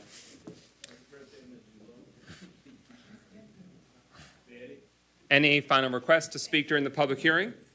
Any final requests to speak during the public hearing? Any final requests to speak during the public hearing? Hearing none, it is closed at 7:13 p.m. Just as an FYI, Longfellow School nor any of the parcels along MLK Boulevard are owned by the city of Pontiac. They are privately owned. They are not city-owned. And the question was asked, what's the benefit when it comes to obsolete properties and the rehabilitation of them or establishing a district? We don't want obsolete properties in Pontiac, Michigan. And so this is a tool, maybe not the only tool. It's us for us to decide, is this the right tool in the right place? But it's a common priority that we in the city of Pontiac don't want any resident, any neighborhood to be marred and impacted by obsolete properties, be it commercial, residential, industrial zoning. All right. There is already an OPRA, or obsolete property residential district, within downtown Pontiac. And so these next two public hearings are regarding a request, an application that's come into the city by the developers, the private property owners at two different sites, although you'll hear how they are related. And they are looking to have the exemption certificate approved. So the district already exists. This is them saying they would like to have their exemption certificate. So this is their opportunity since they've applied. It's now coming to us as a city, have a public hearing, have that determination. And it's worth noting, why are there so many right now? The state of Michigan considers them on a cycle, and there's a deadline approaching in a month-ish when they're going to sort of cut it off for the year. So Oprahs, kind of are this cyclical thing. That's why there's sort of a rush right now, but that won't be necessarily all year round. We'll see the same volume of Oprahs. So with that, Manager Younger, if you'd like to give the community some context about the public hearing on the Oprah application for 48 West Huron Street. You have the floor. Thank you. As mentioned, the district already exists for the downtown area. This is an application for an exemption certificate for the actual Oprah for the building. This is the 48 West Huron, is the former Oakland Press headquarters building. It is being proposed for approximately a $7 million project. It will be renovated to accommodate a mixture of uses, including office, restaurant, and flex creative space. A portion of the building may or may not be torn down to accommodate access and pedestrian access to the downtown. Obviously, site plans and other things that have yet to be developed, but it's anticipated that this is part of a larger development in that area, and this is the first of many buildings that we'll be looking at for redevelopment in that area. These are the first two in that neighborhood in proximity that are being considered for development. So this is the first one, and this is the building we're referring to. So most of you are familiar with the Oakland Press building. It's about 65 to 75,000 square feet. Currently, the site sits on about a little over half an acre. Okay. And so that's the information. That's the existing building. And it's being proposed for an Oprah to return the Oakland Press building to some productive reuse. Any further information you want to provide the council and the community? Not at this point. Okay. Councilman James? Sure. Restaurant, commercial, office, creative flex space are the proposed. There have been, the developer it's a LLC, but it's familiar. It's Dennis Griffin and Alan Bishop, who are the developers of this project. They have been courting some tenants. I've met with them and some restaurants that are around in the Metro Detroit area who are looking at the space. There's also some office users who are looking at the space. But in general, it would be restaurant, office, and flex space. And flex space, it can be a variety of things. We've been looking at artists, live space, those type of things may be something that would be developed in that space. A question or clarification, Councilman Rutherford? I know this is just for us to bring this information to the public. Is there any way you could forward this to me so I could forward it to the community group so they could be aware? That's the first part. Number two, you stated earlier that it is going to be multi-use space. Will there be a space in that particular place for community use? Meaning that if the community wanted to come there free of charge or things of that nature, is that being offered at this time? At this time, it is not, but I'm sure it's something we could talk to the developer about. He said creative flex space. That could include community space. He's not identified all the tenants for the space and all of the construction and how he would move forward. He is courting some tenants, and I think there's interest. And I think certainly the notion of community space is something that we could work with the developer on. And the reason, as a follow-up, just to make sure that everybody's on the same page, we're voting on this one next week? Correct. So if you can get that to me today, I'd appreciate it. Yes. Thank you. So the question is this worthy of an exemption certificate under the obsolete property rehabilitation program that the state of Michigan provides? So you've shared, looks like in a previous slide, it was built, the year they're identifying is 1956, although there have been various phases and expansions in the building when newspapers were a thing, when daily newspapers to every household were a thing, and a major employer and a major point of pride for the Pontiac community. But so it's a 3-story office and manufacturing building. My understanding is in the back of the building, They actually printed the papers and, worked on the distribution. So it's a very large space. Unfortunately, the Oakland Press, a number of years ago, has left the city of Pontiac completely, including this facility. So is it largely vacant or completely vacant It's at this completely vacant at this Completely point. vacant at this time. And it's under a current C2 zoning, is that right? That's So correct. the downtown commercial 2 zoning. Any other clarification or points of information before we open this public hearing? Okay. I will be having to leave the room for a little bit for a work obligation. I will be coming back, but I just want to give that point of personal privilege now, so that way midway through the public hearing, you're not taken off guard. Pro Tem Carrington, of course, will continue running the meeting, but I just didn't want you to say, where'd the dude go for an hour plus? Have to make a presentation for work to keep my job.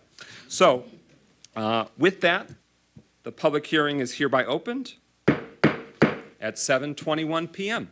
There will be multiple steps in the process, but this is one, and in part it's so that way everyone can find out more and raise questions so we can get those answers prior to a city decision being made. First up. Thank you so much. My name is Robert Bass, President of Citizen District Council, and I know I have had a prior call that this was coming before council, and that's one of my problems is that these developers or redevelopers, whatever, should the first question should be asked: have you contacted the CDC in that district? You may not have one, but we are the CDC in District 1. So with that said, I know one of the petitioners.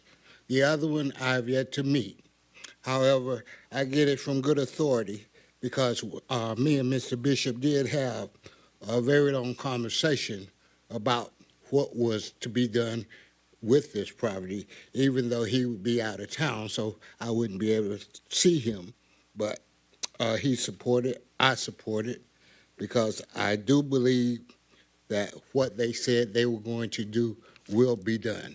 He's a very honorable man, has a long history of doing business, and I support this wholeheartedly. Thank you.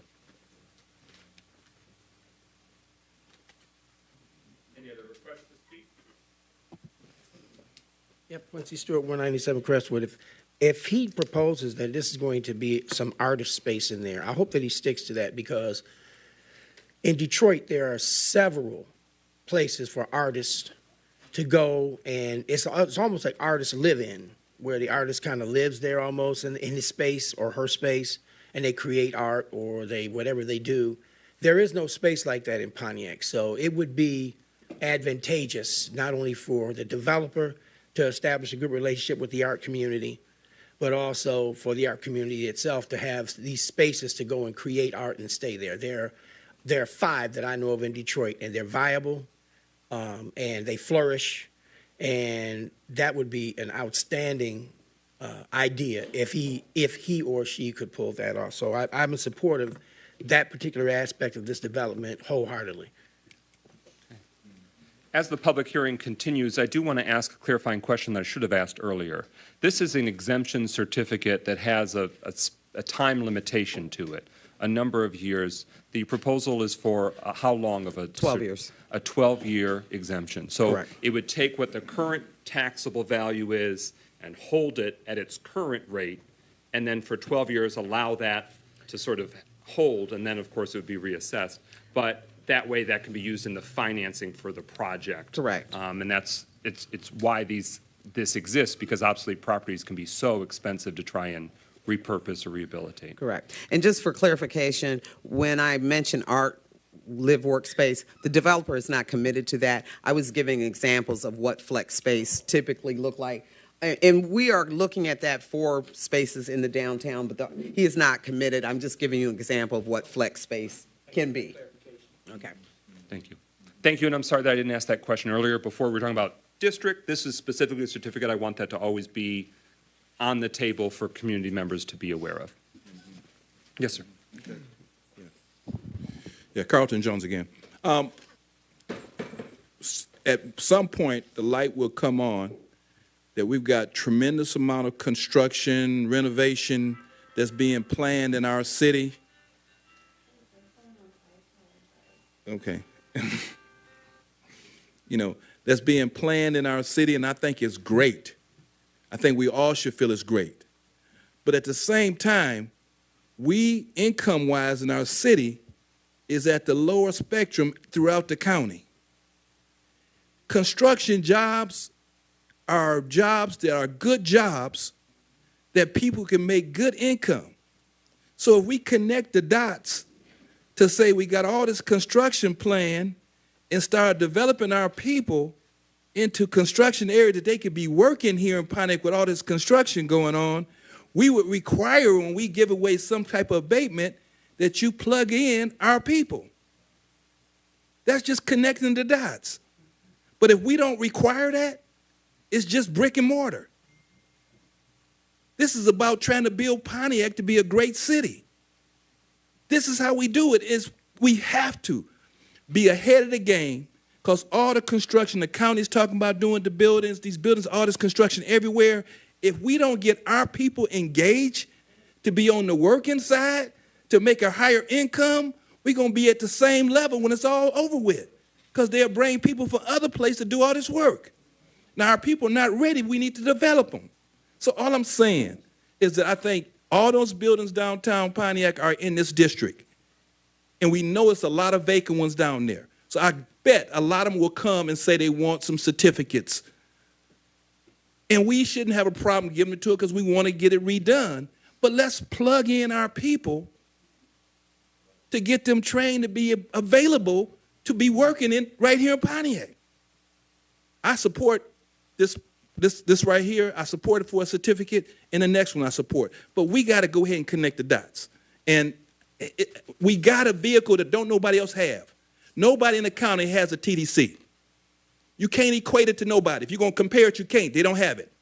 We've built a coalition ready to do workforce development and do community work at the same time. Thank you.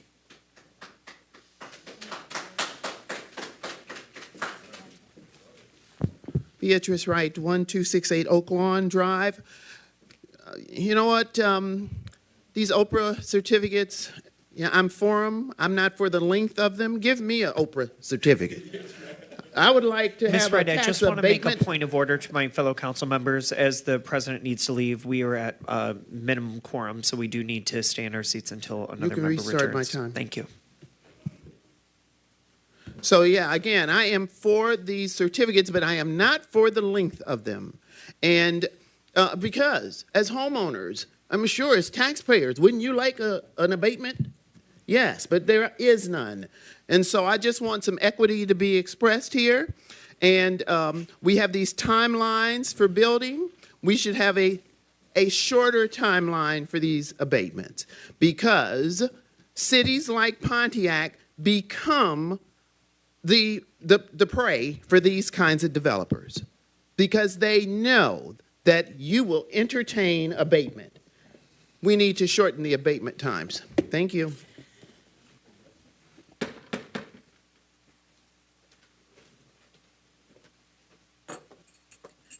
Good evening again. Vernita Duval, 1086 Williamson Circle, Pontiac, Michigan. In reference to 48 West Huron, I happen to be a friend of Alan Bishop's. We talk on a regular basis. And even before all of this started, when he first opened up, to purchase the building, he wanted it to be an open space, especially for artists. And so, Quincy, I think he would actually welcome your input, because that's one of the things in particular we just spoke recently about. Thank you.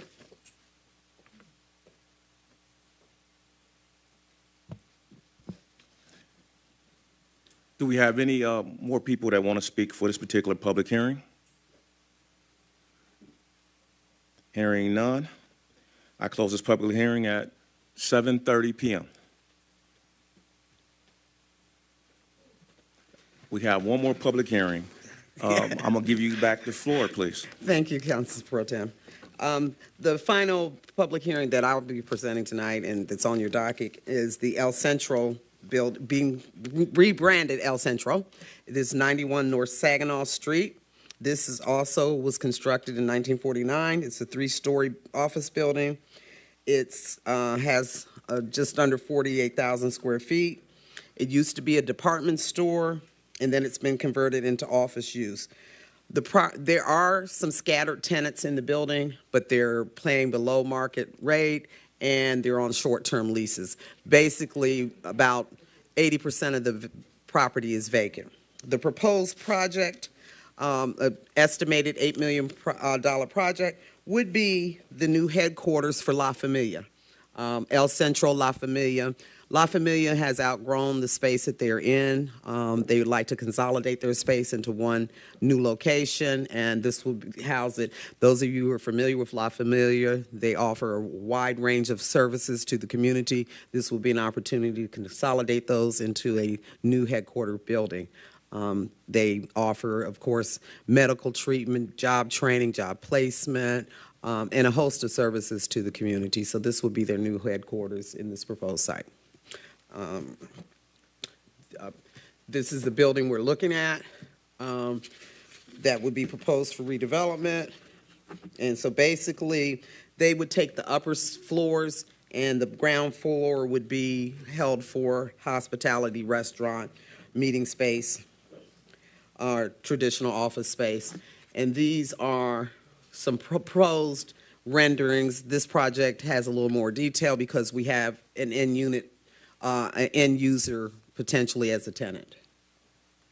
And again, these are not final plans. These are schematics of what's being proposed at this point.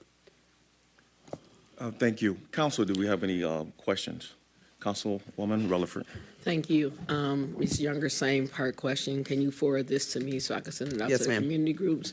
Number two, would the individual have an issue coming to talk to the community group so they can better be engaged? We know that we are on a tight term limit for this situation, so would that be a feasible thing that we could do? I'm sure that I can commit affirmatively for the developer. All right, thank you so much. Thank you, Councilwoman Rutherford. Mayor Grimal. Thank you, President Pro Tem. One of the exciting things about this project in particular is not only will it provide a refurbishing of this mostly vacant building, not only will it bring more foot traffic downtown, but I think most excitingly, it really embraces the full diversity within our community. We want downtown Pontiac to be a welcoming place for everybody, and elevating Centro Multicultural La Familia to a headquarters building. Currently, they have their offices in the Riker building, but this would really give them a more prominent role and space, greater visibility in our downtown. And it's not the only thing that we need to do to make sure that our downtown is more welcoming, but it is one among many other steps that I think is important to really make sure that our downtown reflects the full diversity within Pontiac. Thank you, Mayor Grimal. Any other council have any questions?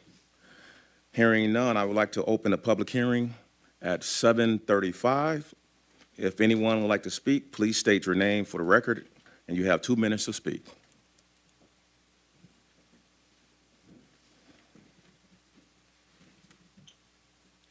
My name is Robert Bass, Citizen District Council President, and I don't think I need 2 minutes, and I don't want to pay y'all rent for coming up here so often. So I'm just going to say that I support this petitioner's objective, and I hope that you'll pass it, and maybe I won't get put out of this one. Thank you.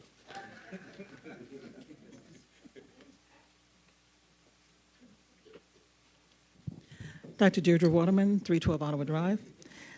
I wanted to speak to this building because I have a little familiarity with 91 North Saginaw, which used to be called the Waterman Building. And I'd like to give you a little local history about it, just to add some flavor to this discussion. The Waterman Building was an old department store. For those who were long-timers there, they knew it was a Federal's department store. Remember the Federal's that had the big stack and all the pink tile on there? And so when my husband and I decided to invest in downtown Pontiac, because we wanted to be part of the revitalization of the city, the center of town, we purchased the building. And we had an Oprah, for that, because we completely changed the facade. The facade is as you see it now. And that Oprah was very well served because we were able to bring in many businesses.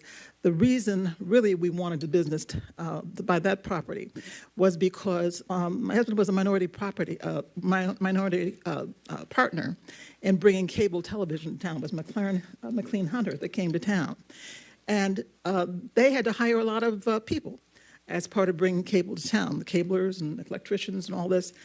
And they said, we can't find a building in Pontiac. We're going to take the jobs, and we're going to find a building in Waterford. My husband said, no way. I'm not a partner on anything that's going to Waterford. So next thing I know, he came home and said, we just bought a building downtown. And that's why McLean Hunter and the cable company was our first tenant downtown. And so people came and paid their bills, and they hired Pontiac residents and trained.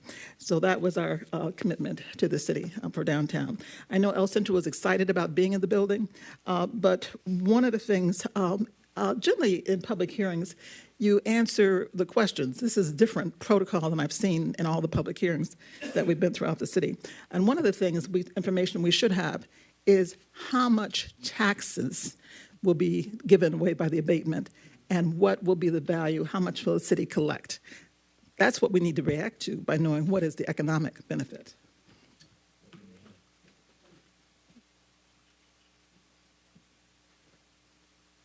I just don't quit. I can remember when this building was the city of Pontiac's building and safety department and all the other departments that was housed in that building. And I remember when Bill first bought it, and I did some work for him there. And I'm very pleased to acknowledge that, and I'm hopeful that this gets approved for all practical purposes. And I think that's it. Thank you very much. Thank you.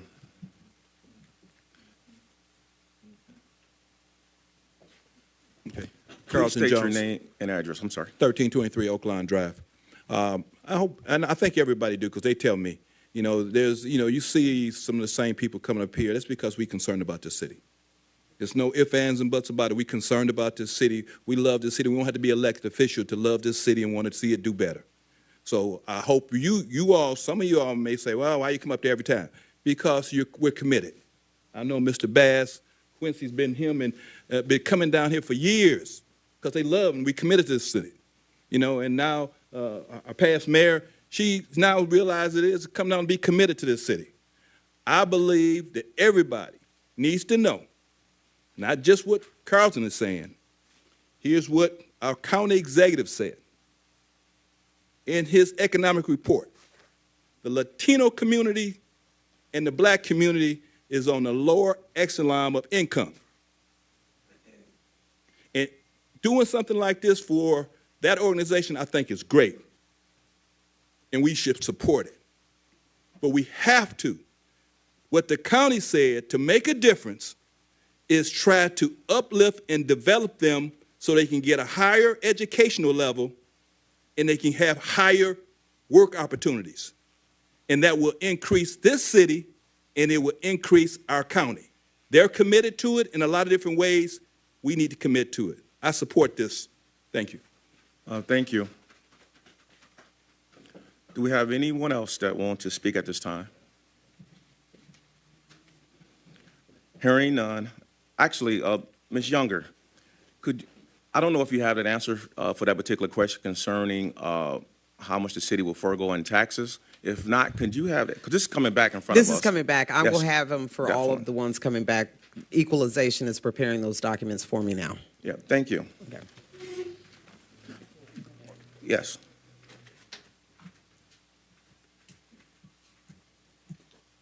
I only wanted to, Beatrice Wright, 1268 Oak Lawn. I only wanted to ask, is La Familia, is it a nonprofit organization? Yes, I believe so. And I support this wholeheartedly. Yeah, thank you. Has everyone had the opportunity to speak?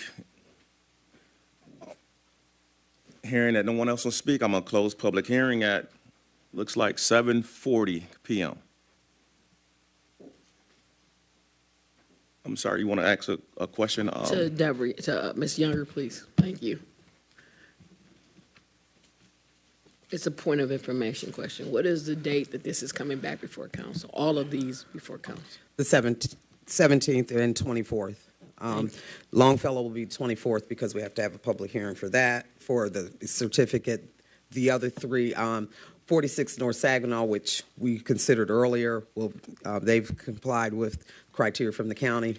That and these two that I just presented tonight will come on the 17th. So you just said the key word I was wanting you to say is the county and the deadline, because if they're not approved by the 17th, those two in particular, they would have to wait till the following year Correct. to apply. I just want to make sure so that people understand. Actually, we have until the last drop dead date is the 24th, but I'm trying to bring them in case there's questions and we need to carry it over. Thank you so much. Thank you. Next item on our agenda is ordinance number 13.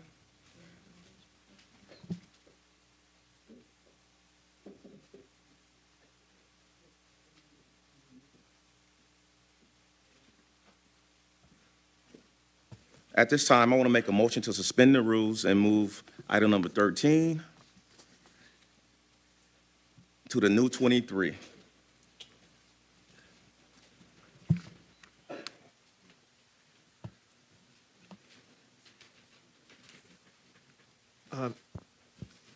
Mr. Pro Tem, I would like to address the fact that our agenda does not have agenda address. Yes, actually. Is it? Okay, great. Yes. Yeah, I believe that agenda address should come before the agenda items, which are Yes. the ordinances. Is that what we're trying to accomplish? Yes. Okay, thank you. Then I will second your request of moving 13 to 23. Public comment is on the agenda. I just want to make sure that the agenda address has the opportunity to address the agenda items as are listed as ordinances. Any other discussion? Goodman? So by moving it to 23, are you moving it before or after public comment? I'm moving it before public comment. Thank you. Any other discussion? Hearing none, roll call. Clerk Doyle. Nicholson, Yes. Parker, Rutherford, Carrington, Yes. Goodman, Yes. James. Yes. 4 yeas and 1 abstention. Thank you, Clerk Doyle. At this time, recognition of elected officials. Are there any elected officials that wish to be recognized? Hearing none at this moment.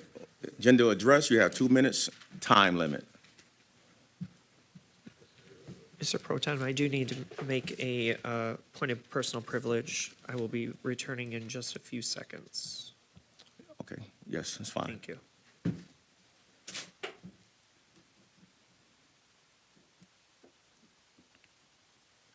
So at this moment, agenda address. Mr. Carlton Jones, item 7, 13, 17, 18.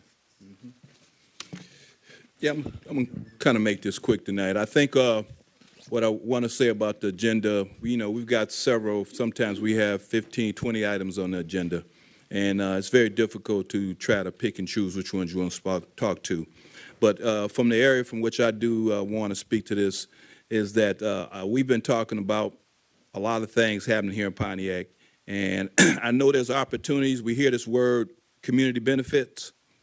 I want the council to see if they can dig a little deeper in that. Mayor, you and your team can dig a little deeper into community benefits. It's nothing totally new, but if we really had community benefits on the table, and when people came to us, especially when you start talking about abatements or anything of this nature, just say, we got a community benefits packages that you need to engage in. We want to give you something. We want to get something for our citizens. And that's directly what other cities do. They have community benefits. And I think each and every time, especially when they're coming asking for help, we should be looking at trying to get community benefits. And one of the greatest community benefits we can have is being able to put our people to work, and that will increase the city's income. it would increase their personal income. We don't want to be looking at no minimum wage jobs and just talking about jobs. We're talking about something, put them on a career track. So I just want to say those areas where we was talking about, especially in the areas, those Oprahs, let's look at including community benefits, just like the developer did on Astor. I was very proud of the developer. He couldn't wait to say, I want to be able to sign and make a written commitment to we're going to focus on Pontiac residents. Thank you. Thank you, sir. Mr. Robert Bass.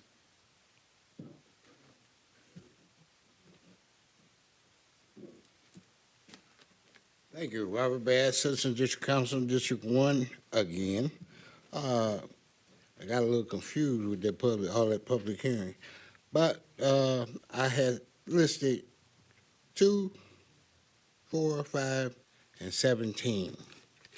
And I think I've exhausted everything that I wanted to say about those areas, other than the fact that the Citizen District Council is a specialized organization put together by your predecessors, the council, city council.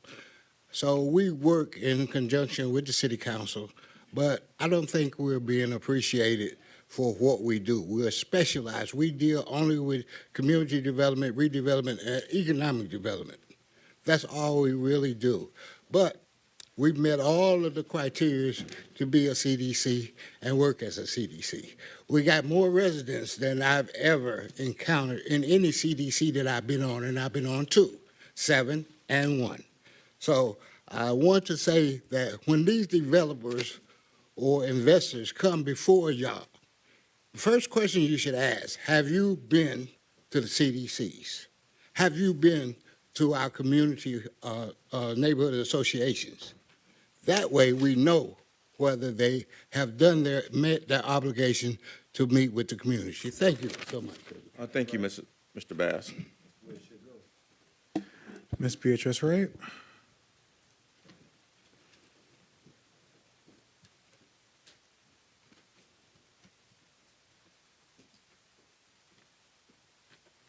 Yeah, I wanted to echo Mr. Jones that we need workforce development, but we also need to let our youngsters know that Michigan State, Oakland Community College, fill out your Pell Grant, you get free tuition if you meet Pell Grant requirements. And because of the per capita income for Pontiac, most of our residents meet Pell Grant requirements. So we can get the ball rolling, because every apprenticeship program requires that the apprenticing program, just a little background, 41 years as an educator, 30 of those years as a vocational counselor. So every one of these apprenticing programs requires that the young folk attend class as well as get on-the-job training. But the real beauty of that is that while they're being trained on the job, they make a wonderful salary. As a matter of fact, as they finish their apprenticeship program, they make more than a college graduate. Now, things may change a little later, but I've always been a proponent of get that apprenticeship, go back and get a degree, so now that you really run your own show. Thank you. Thank you, Ms. Wright.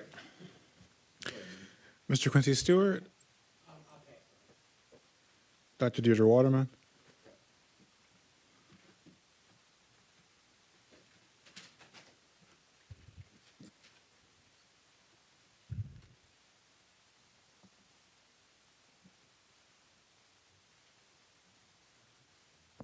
I'll start with the new 23 about recreational marijuana. As you hear, some people here have come and asked about the community benefits that are to be awarded as part of the recreational marijuana obligations for application. As I've read... Please hold on for a minute. Please turn your phone off in the audience, please.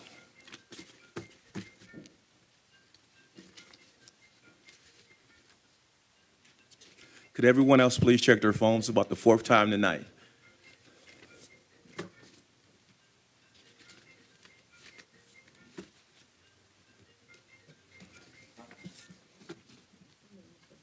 All right, thank you, sir. Please continue. And the reason I think people are coming and asking about that was that because there was discussion some months ago that this council appreciated the fact that under the way the medical marijuana community benefits were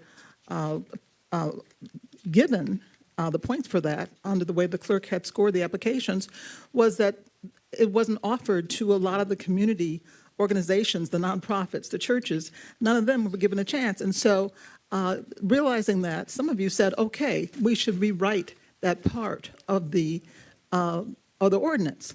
But I see here, as I read what you have that you're going to want to approve and vote on, you've dissed that. You know, you've already decided you're not going to have community benefits to nonprofits, to organizations, to all the people who you said should have a chance at that.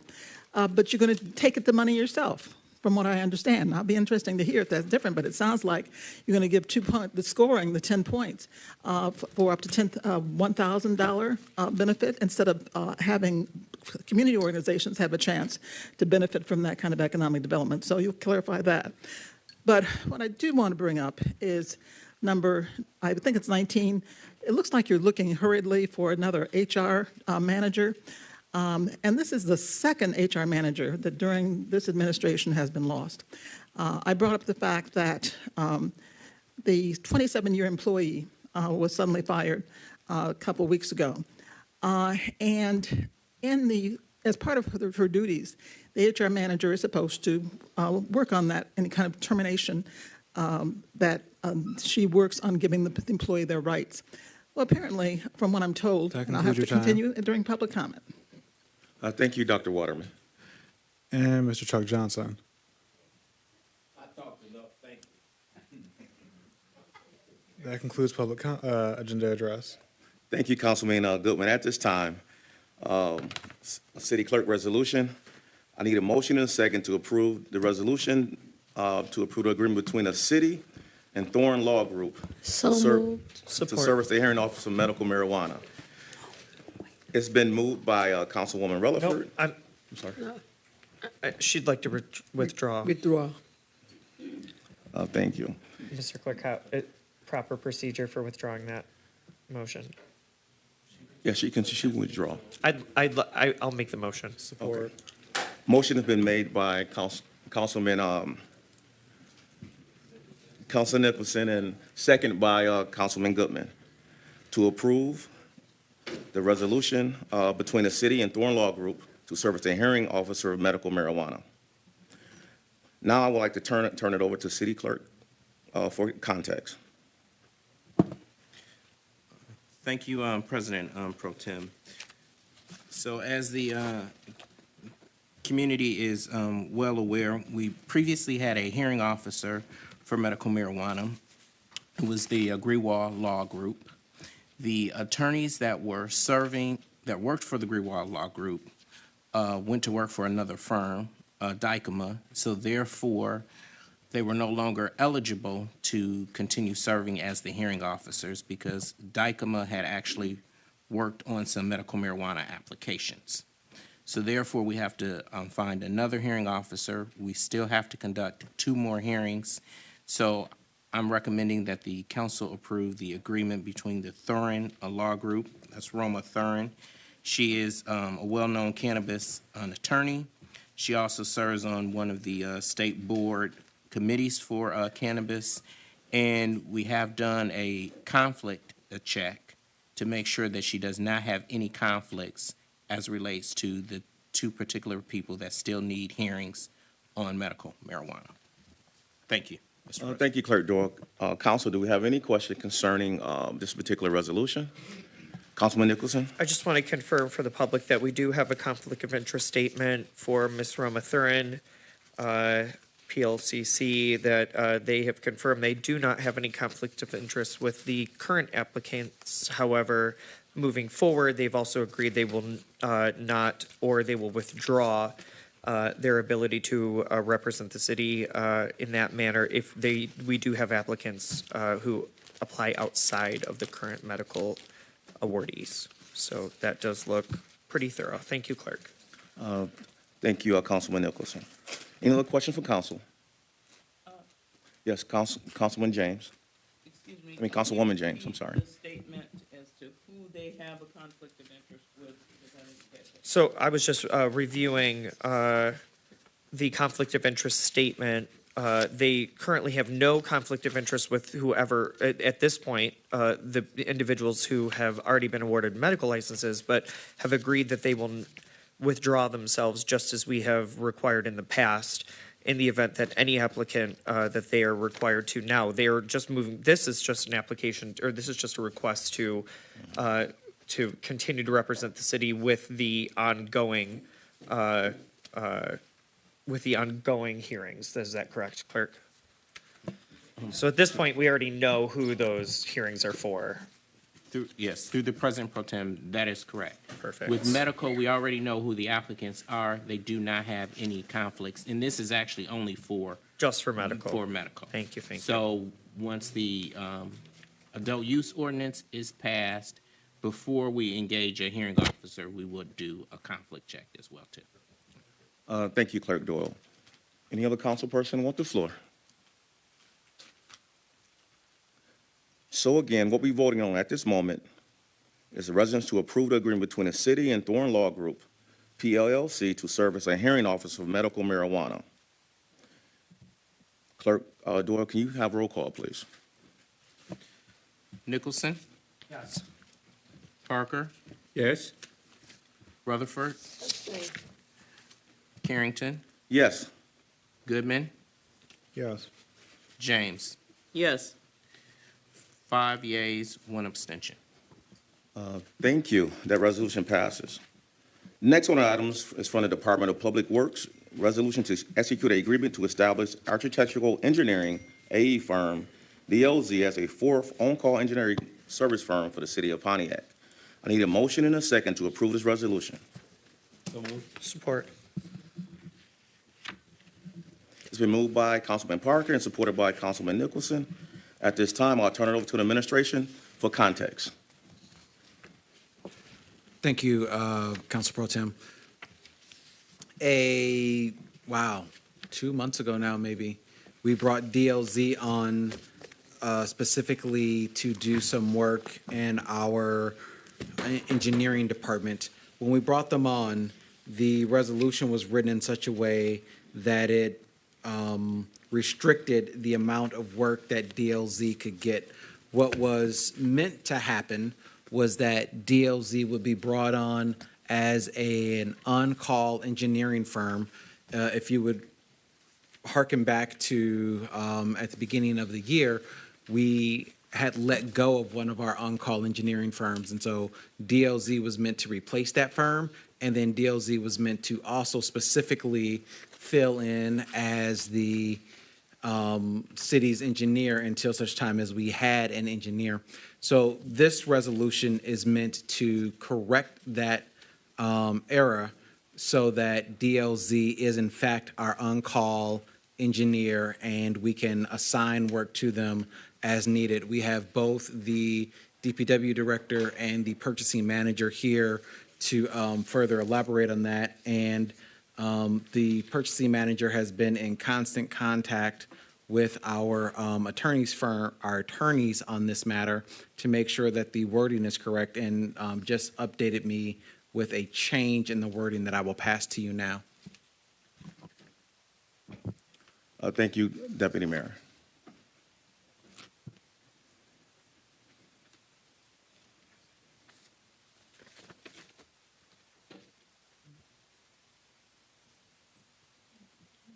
Yes, I thought someone was getting passed to me. Okay. I just wanted to speak to the change in the wording so that it's clear, because my writing can be a little sketchy. So the change that I have for the agenda item is the resolution is to designate DLZ as a fourth on-call engineering firm, not to execute an agreement, because we've already done that part.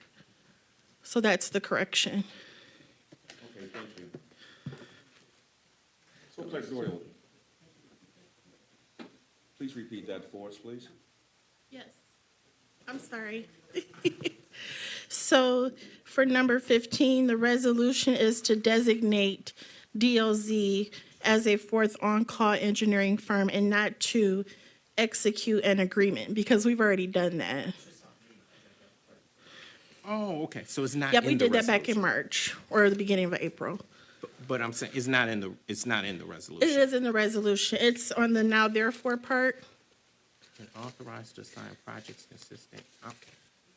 So the resolution, you get, So now Through the therefore be it hereby resolved that the city council hereby designate DLZ on an on-call architectural engineering firm. Thank you. Clerk Doyle. Actually, the wording is incorrect on the agenda. mm-hmm. But it's On the correct only on the agenda resolution.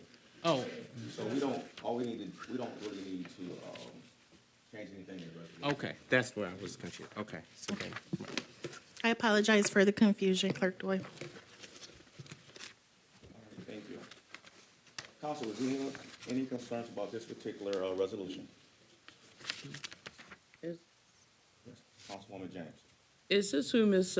Shannon Filarecki works for, the DLC group? Correct. Okay, so they're providing the on-site city engineer services? I guess I'm still not really clear on why we're here, why we have to go from, if they're already designated, or if we already have an agreement with them, and now we are designating them as something they were not before? So I believe in the wording of the first resolution, it pointed out particulars that we were bringing in that city engineer services. So, and it had a not to exceed amount for that city engineer services. So what this is doing is making them one of the on-call engineering firms, so that not only can we have Shannon here working as our city engineer, we can also put work out to that firm, the DLC firm, so that they can give us design services as well. Okay. Yes. Thank you. Any other questions, Councilwoman James? Well, I just was under the impression that that's what we did the first time. I thought that was what we did the first time, that we were bringing in a company to give, design services. I think, Deputy Mayor, did you want to go ahead and, okay. I think I. To the Deputy Mayor. I think I can clarify this for you, Councilwoman. So that is, in fact, what we intended to do, but the way the resolution was written, it actually, instead of making DLZ an on-call engineering firm to which we could assign work as needed, and also saying DLZ will serve as our city engineer and we won't spend more than X number of dollars on them as a city engineer, the way the original resolution was written, it put a cap on what we could spend with DLZ, period. And every time we want to assign DLZ extra work, we have to bring that work to city council. So what this resolution is doing is clearing that up and saying we can assign DLZ work as we would assign work to any of our engineering firms. All right. You got any follow-up questions? One other for Director Cooley. Now that we have had some experience with this firm, we are comfortable that this firm is who we want to deal with, that we're satisfied with the work that we're getting from them? Yes, I'm very satisfied with the work we're getting, not only with Shannon being here, doing our work in-house on the 3 days a week, but also with what the firm has done for us, both currently, and then we did actually work with DLZ in the past, back when John Ballant was here. They helped build some of our asset management stuff, so they are a very good firm, and we have used them before. Thank you, Mr. Cooley. Councilwoman James, did that take care of those particular questions? Yeah. To your liking. Any, Councilwoman Rutherford?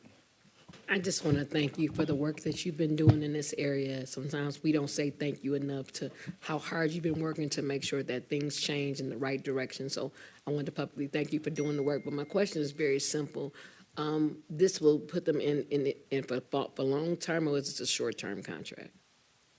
I believe the wording in this extends them to match what the other firms are, and I believe that was February of '25, is that correct?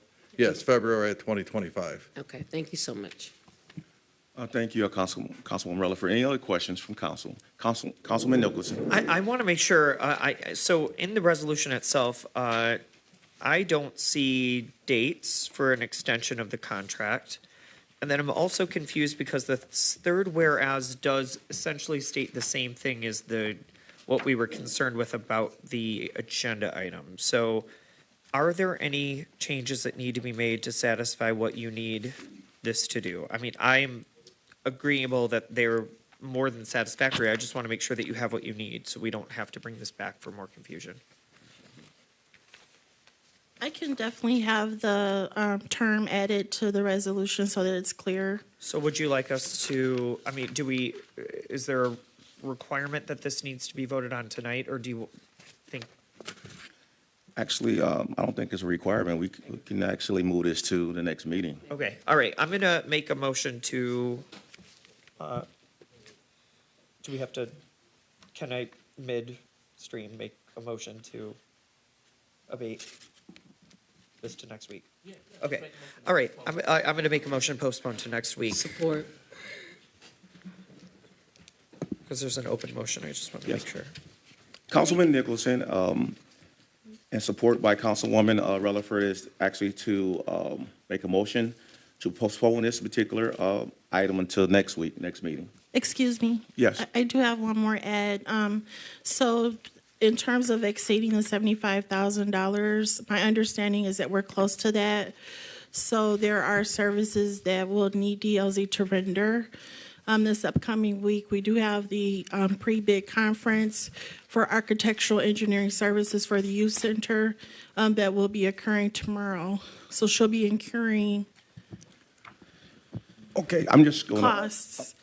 I'm just I putting that out understand there. that. Yeah. The problem I have is making all these changes on the floor. Yeah. For me, it's very confusing. Okay. We really expect staff to come in with the correct information, okay? So at this time, Clerk Doyle, if any more questions by Councilman Parker. Thank you, Brother President Pro Tem. If I understand what you just said, then we're already close to their limit on money, so that this needs to be adjusted so that it includes the additional Any funding that additional would be required, services that- right? that they'll render. So delaying it would be, allow you the opportunity to make sure that this all reads and the dates are there and the amount being spent are there? Right. Okay, thank you. Any other question for council? And I didn't mean for this to be a mistake because I did consult with legal, so I do apologize if that was seen as an error Okay. on my part of missing that information. We definitely understand. We just want to make sure that the documents are correct, okay? At this time, if I'm not hearing any more discussion, roll call, Deputy Clerk, Clerk Doyle. So this is for the motion on the floor to postpone 15 or Correct. Yes. Rutherford, Yes. Carrington, Yes. Goodman, Yes. James, Yes. Nicholson, Yes. Parker. Yes. 6 yeas, no nays. Thank you, Clerk Doyle. That resolution passed, and that item is postponed to next week. Economic Development Division, item number 16, resolution to adopt real estate disposition policy. I need a motion and a second to Make the approve the motion. resolution. I make the motion. Motion has been made by Councilwoman Rutherford. Can I get a second? Second. It's been seconded by Councilwoman James. At this time, turn over to the administration for context. Mr. Mayor. Yeah, thank you, Mr. President Pro Tem. Before I turn it over to our true expert on the matter, I wanted to take this opportunity to answer a few of the questions that came up during the public hearing. I do want to note that the reason why we believe it's sensible to enter into development agreements regarding properties that we are conveying to private developers is we really want to maximize the community benefit, the neighborhood benefit of these properties and what developments actually go on those properties. We know, for example, that we need more housing here in the city. We would like to see more owner-occupied housing. We'd like to see more home ownership. And one of the ways that we can try to accomplish that is when we are conveying city-owned properties, we can ensure that those kinds of developments that we believe are beneficial to the entire neighborhood are built on those properties and are built in a timely way on those properties. So that's the reason why we believe that it makes sense to enter into development agreements and ultimately steer developments in a way that really improves property values and quality of life for everybody in that neighborhood. The other item that I do want to emphasize in that vein is in terms of the legality of that, it's perfectly legal for the city to do that because we are conveying that property to a private owner conditioned upon what they do with that property. And I want to emphasize as well, because I know that this question came up, there is in general in the city code a requirement that a lot must be 60 feet wide. However, there is a major exception to that rule, which is that if most of the surrounding properties are on smaller lots, as small as 40-foot wide lots, and a lot of our houses are on 40-foot wide lots, that a new house can be built on a 40-foot wide lot if that's generally true of that existing neighborhood. So hopefully that helps explain and answer some of the questions that came up. I also just want to note that the point that was made by several speakers during the public hearing is well taken, that it's helpful so that the public can make more informed comments during public comment if the public actually knows more specifics about specific property sales before the public comment. That is well taken. We will endeavor to make sure that that's the case moving forward. And really all of our decisions moving forward will be done in the framework of this policy that is up for approval tonight, so that we have a general framework for how we are going to convey properties to private owners. So that's really what this agenda item is all about. But we also know that a lot of people have been chomping at the bit to try to acquire some properties. And so in those cases where those properties were ready to go, we wanted to at least get the ball rolling tonight with the public hearing.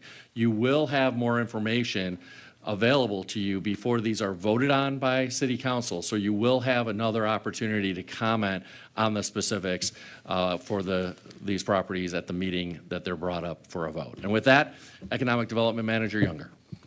Thank you, Mayor and Pro Tem.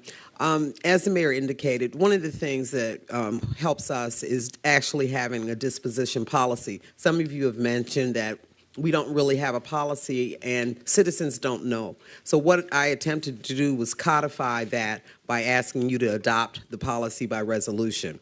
So what we are doing is recommending several categories of how lots are conveyed. The first is we've talked about the side lots. That would be for residents, owner-occupied residents, to acquire a lot, the side lot, either side adjacent, or in some cases rear if it doesn't back up to the alley. The second category would be accessory dwelling units. That could be we've seen some lots where a garage is adjacent for whatever reason, or we've seen people put gazebos next door, but it's not really their property. So we would like to codify that, have them buy it, and actually combine it with their existing lot. Then, of course, the next category would be infill housing development. Again, these would be, it could be a single infill unit, or it could be a development of contiguous or a scattered site in a neighborhood development. The ideal being that we start to enter into development agreements. We put into place things such as community benefits. I hear Mr. Jones, and I'm not unfamiliar with community benefits, and something moving forward we're going to be looking into how we implicate. And also putting a timeline on and what we want to see, what type of housing, all of that type of thing. So this sets out the general policy, but as we negotiate each deal, we will in fact look at those type of things, but we need to have a general policy. Then the next thing would be unbuildable commercial lots. There are quite a few little strips here that people need just to finish off their storage or make their commercial project make sense. Then also buildable commercial lots. And then finally, there are a few instances where we actually owned improved real estate, although improved doesn't convey that the state of it, it just conveys that it's developed real estate. So what we're doing is now developing a policy. The next steps will be, we've started developing the application so that residents can actually begin to apply for lots, developers, residents, and others in the community. We're also working on getting a map that is easy to use. One of the things we've talked about is that a lot of the vacant lots were unnumbered for whatever reason, but so we're working to try to get lots renumbered so that we can say, here's a list of lots available. We have a map that we want to refine, so these things we'll be placing on the web. We hope that you will pass this policy. We will have application and policy procedures so that people have with a checklist with the application so that you know what you need to submit. And then finally, a map so that you can identify what's available in the city. So that's our intent. The first thing is adopting a policy, then application procedures, and for larger projects, we will do development agreements. So the intent is to actually have a policy that citizens, residents know what that policy is moving forward. Yes, Ms. Younger, I definitely think this is very important, and I'd like to thank you for the work you and your team have done on this particular policy. I know the community has definitely been, for the last year and a half, been asking for a policy where it comes to selling side lots and vacant property. At this time, I'd like to open this up for discussion for the council. Councilman Nicholson. I just want to point out in the agenda packet, if any member of the public has been looking, where it says occupied, the only addition from what we were handed tonight is just that it makes sure that it specifies owner occupied, which is even more to public comment. So I appreciate that. Thank you very much. Exactly. Thank you for flagging that, Councilman Nicholson. Council, any other question concerning this particular item? Councilwoman Rutherford. I want to applaud you for this, but also the administration because they're listening to the citizens about making sure that the citizens who have been taking care of this land, making sure its upkeep gets fair chance, but also taking some of this off of us because we're cutting like 800 lots per year. Correct. Okay, and our last bill, I believe, was 72,000, if I'm not mistaken. I don't know that number, but I know it's a lot. I yield to the deputy mayor. My question is to you, sir. What was the actual billing amount that we spent on cutting and maintaining these lots just for the summer? Councilwoman Rutherford yields to the deputy mayor. I don't have that exact number off the top of my head. I did not know that it was going to be asked. But it is high. The mayor has Well, I don't know the exact number either, but I do just want to piggyback on your point because it's a really important point. There are really three benefits to getting these lots out of city ownership and into private hands. Number one is private people will actually put these lots into productive use. That means that we'll create more housing, or we'll create more retail, or we'll create more actual activity in the city. The other aspect of that is that means that we'll actually start receiving some tax revenue. When these are owned by the city, we don't get any taxes from them. But when they're owned by a private owner who actually builds a house on them, we get revenue. Secondly, we have a really hard time taking care of all these lots, to your point, Councilwoman. And when we do take care of all these lots, it is expensive, and I can tell you that there are times when some of these lots fall through the cracks, and that's a problem because then we're contributing to unsightly lots with tall grass. So there are lots of important reasons why we really need to convey these lots to individuals so that they can put them back into productive use. Councilwoman Rutherford for the second time. Thank you. So my last question is, if this is to be approved, when do we start this program up? Because it's people in California that's texting me, it's people on Melrose, they want to know. It is my intent to bring lot sales once a month. Because we have to have a public hearing, you have to advertise 10 days in advance of the public hearing. So to make something a policy and a procedure that people can follow, it's my intent to do lot sales once a month. The public hearing either the second or third Tuesday of the month, and I'm working on finalizing how I will do that with the current staff we have, but it's my intent to do sales once a month, either the second or third, bring them for public hearing the second or third Tuesday of every month. So we'll group them together and bring them once a month, second or third Tuesday. Yes, any other question for council? Councilwoman James. I was going to ask, is there going to be any rhyme or reason to how you group them, or are you going to go by category, by streets, by districts, or anything?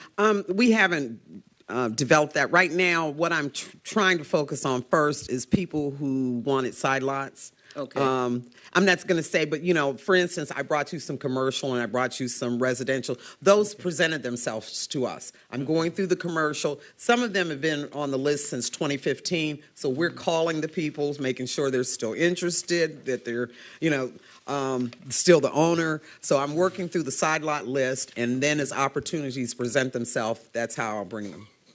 Well, that really makes sense, and I appreciate you doing that, because that, you know, when we talked about that originally, that was a very high priority, that people got the chance to buy those side lots. The other thing I'd like to say, I love the price that you've settled on. I think it's a reasonable price. I think it's a price that's very friendly to the residents who want to be able to purchase these, who should have the opportunity to purchase these lots. I love the price. So I think, I thank you for doing a great job on putting this together. I do think it answers all of the questions that a resident would ask about the purchase of these lots. So thank you. Thank you. All right, thank you, Councilwoman James. Any other council? I also like to add that we really need to kind of like monitor this policy to make sure that we demonstrate an equity in how we are allowing people to purchase these lots. Okay. I just want to make sure that the process is fair. And when do you think that you have the application process up and running? In the next 2 weeks. Next 2 weeks? Okay. That's a fast turnaround. That is fast now. So. I like to roll.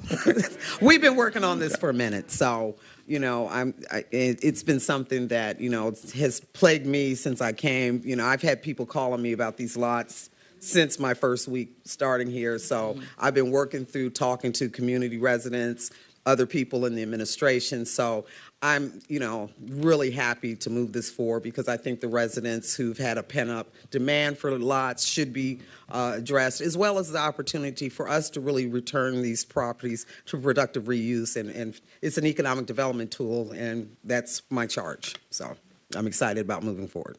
Thank you, Ms. Younger. Again, City of Pontiac residents, this is a resolution adopting real estate disposition policy, so you, the citizen of our city, can have an opportunity to buy some of these lots. So please look out for the application process coming in 2 weeks. You heard it here tonight, and I'm going to hold Ms. Younger to that. Ernie, no more discussion. Clerk Doyle. Carrington, Yes. Goodman, Yes. James, Yes. Nicholson, Yes. Parker, Yes. Rutherford. Yes. 6 yeas, no nays. That resolution passed. Again, thank you for your work. At this time, our next item is that earlier we held a public hearing for the establishment of Oprah District for 31 North Astor. I need a motion and a second to approve the resolution. So moved. It's been moved by Councilwoman Rutherford. Second. Second by Councilwoman James. At this time, I'll turn it over to the administration for any added discussion for this particular item. Yeah, thank you. This was alluded to briefly earlier, but just for clarity for the public's benefit, any property that is receiving an OPRA or Obsolete Property Rehabilitation Act tax incentive must both be in a district that allows for that and also must be approved for that individual property. All of downtown is already an OPRA district, so you'll see that for properties applying for OPRA certificates downtown, They don't need to first establish a district, because there already is a district. They just need to come and apply for the certificate and have a public hearing on the certificate, and then get approved or not approved for that certificate. But in other parts of the city, including the old Longfellow School, there is no existing district, which means that there's a two-step process. You first have to have a public hearing on establishing the Oprah district, and then a vote on establishing the Oprah district, and then we need a public hearing on approving the application and a vote on approving the application. And so what we're doing tonight, we had a public hearing on approving the Oprah district, and now this agenda item is a vote on whether or not to approve the Oprah district. The next agenda item is a vote to establish a public hearing on whether or not to approve the actual Oprah tax incentive for this specific property. And if that passes, then there'll be a public hearing at next week's meeting, and we will go from there. But tonight is the vote on establishing the district. So with that, Manager Younger, I know you already talked quite a bit about this before the public hearing, but anything else to share? I don't think we have anything else to share. I did hear the questions about the tax benefit and value. Equalization is drafting those for me, and before we approve a certificate, in fact, we would, I'll have that tax information for you. And so with regard to the district once created, again, if the deal does not move forward, you have the district in place. It doesn't necessarily help the developer sell the property as much as you've created one step in a process, which becomes an incentive for a future project. So in most development projects, financing is not certain until the deal is inked, but we need to line up some of those things that make deals more likely to move forward. And so this is one of those things. In a school that sat vacant, that was built in the 40s, the cost to repair the school and bring it up to productive reuse is excessive. And so such incentives such as Oprah's are often what is needed to make these deals move forward. Thank you, Ms. Younger. At this time, any questions for council? Again, I definitely thank your department for bringing all this to us tonight. You guys have been real busy, and definitely explaining the difference between a district, a certificate, all those things tonight, so the public and the community know exactly what we're talking about. I think this is definitely good. And I really want this project to be successful. I know I was one of the people that voted against it last time we discussed that particular property. But I have a better understanding of what you and your department is trying to do with this particular developer. So I definitely want to provide assistance so we can definitely make sure this project is very successful in the future.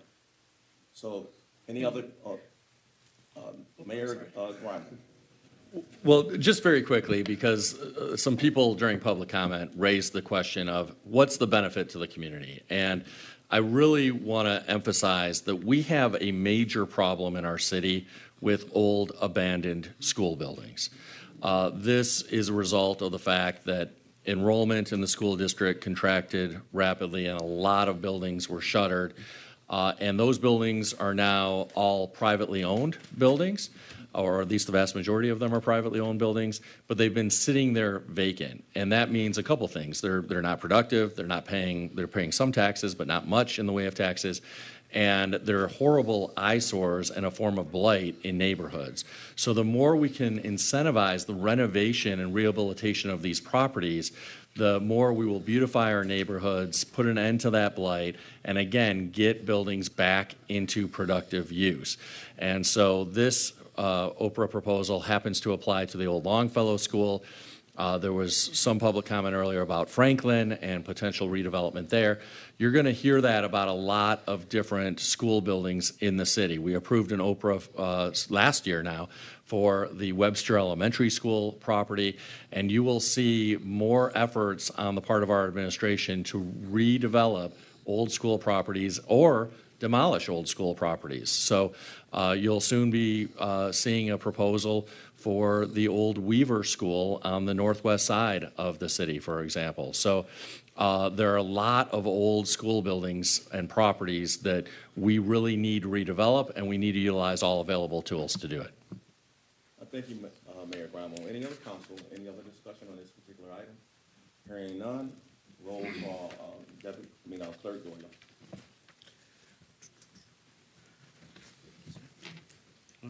James, Yes. Nicholson, Yes. Parker, Yes. Rutherford, Yes. Carrington. Yes. 5 yeas, no nays. It's our next item of business. As you've seen from just this resolution, we actually established the obsolete property rehabilitation district.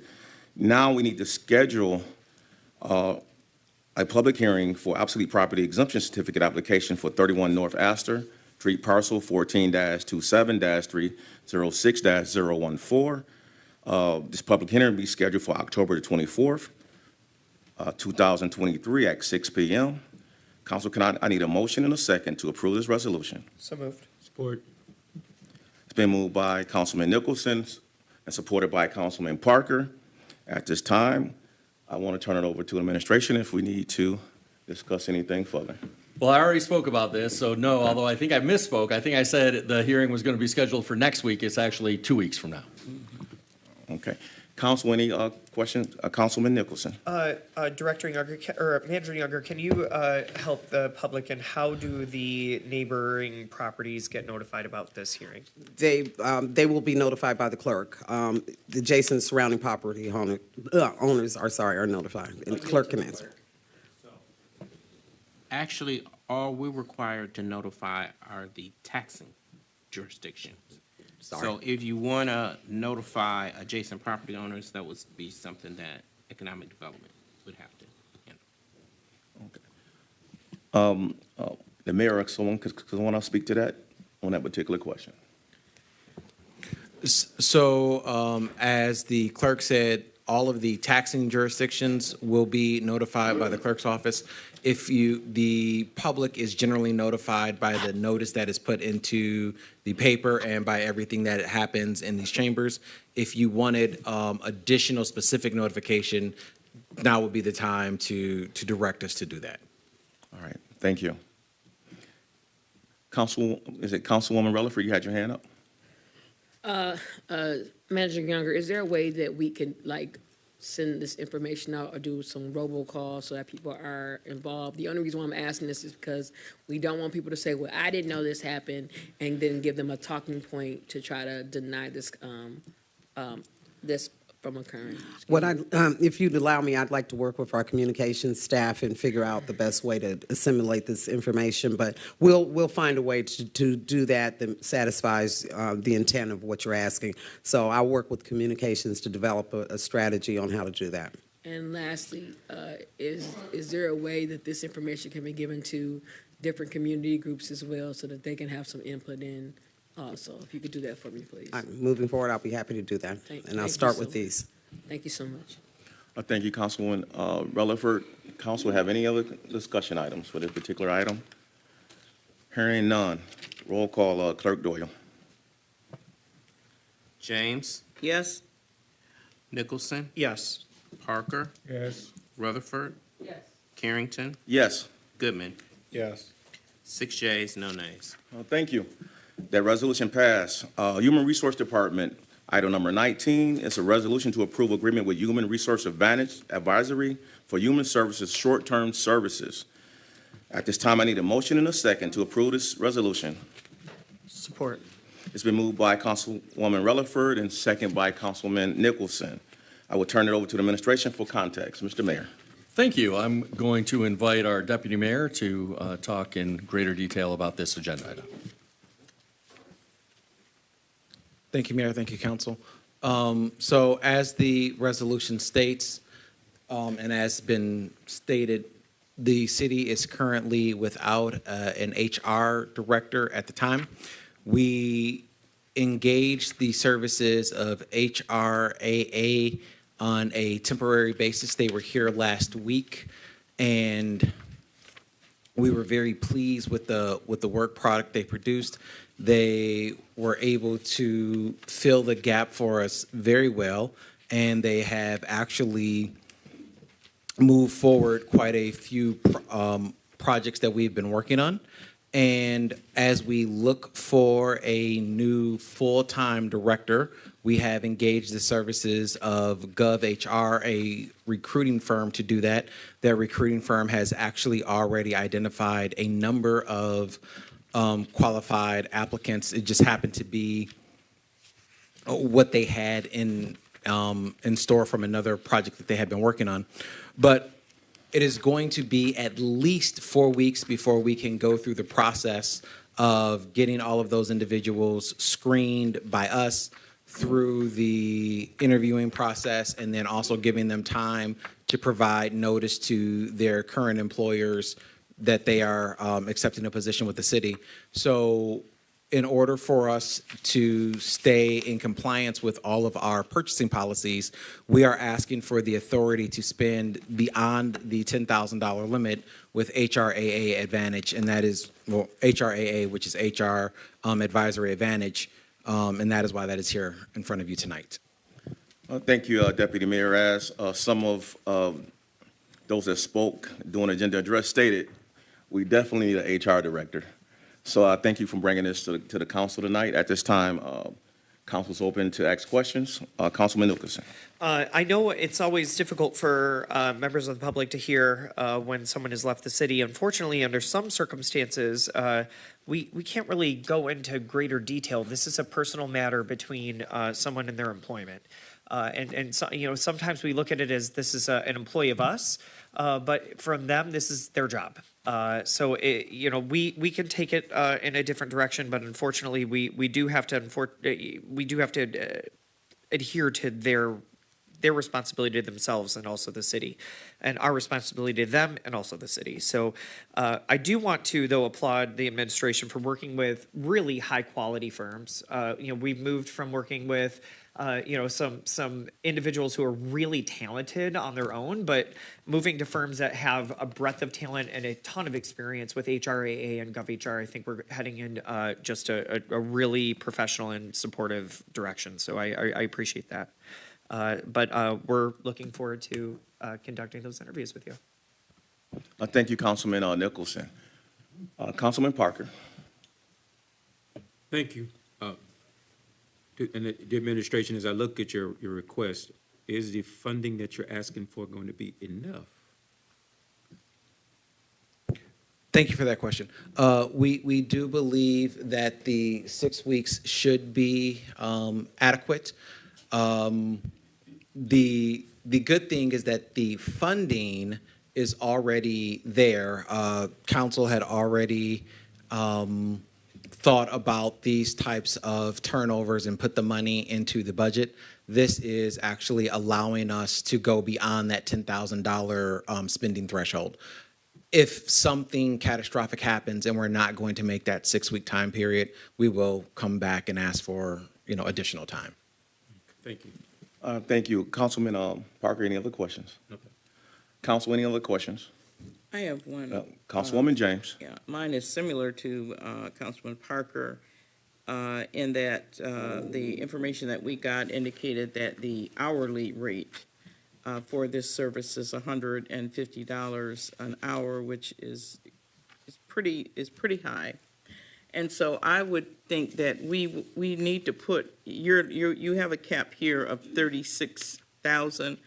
But I think, you know, at that rate, we need to cap how long this process is going to take. And it really should not be over 60 days.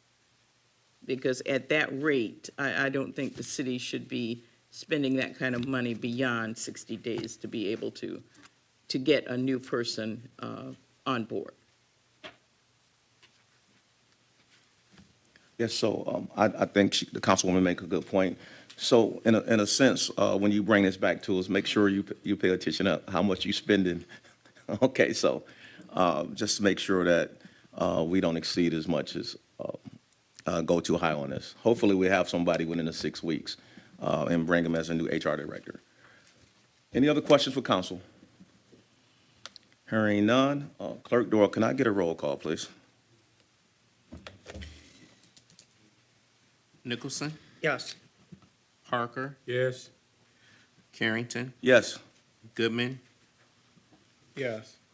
James. Yes. 5 yeas, no nays.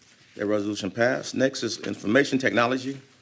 Resolution to approve purchase of desktop personal computers, laptop monitors for the City Hall 2023-2024 refresh project. I need a motion and a second to approve this resolution. So moved. Support. It's been moved by Councilman Parker and second by Councilman Goodman. After this, I'd like to turn it over to the administration for context.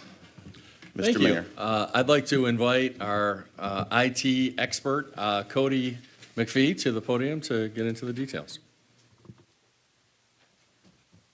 Thank you, Mayor, and thank you, Council, for having me. My name is Cody McPhee. I'm the network engineer for the City of Pontiac. Okay. So this resolution here is for the next iteration of our refresh for the computers at City Hall. We anticipate purchasing 24 computers here to take 24 currently used computers out of the rotation. Most of these computers are 4 to 6 years old and are not really efficient for the employees to get their work done. They also are not compatible with some updates that are going to be required in the next year and a half here. So, Okay. Thank you. Any questions from council? Councilman Nicholson. So budgetarily, are these, this project, is it scheduled within the budget document? So, yes, it is. It is actually an IT project that is, it's an ongoing project, but it is IT's intent to be able to turn over our inventory every 3 years. Okay. So is this in the capital budget or is this an IT specific expense? yeah, it is under the IT budget, so. Councilman Nicholson, just by reading the resolution, it states 46,400. That was in the FY 23-24 budget. I just don't Yes. understand why it's coming before us if it's budgeted and is it just simply because of the amount? Okay, so it wasn't a line item, it wasn't, okay, delimited, okay, all right, thank you. Councilwoman James. Thank you, Councilman Nicholson. My question is, what do we do with the computers after the ones that are being taken out of service? Do we resell those? What do we do with them? Right now, most of them have not been capable of being reused. As we're removing them, we're usually removing ones that are like imminent failures.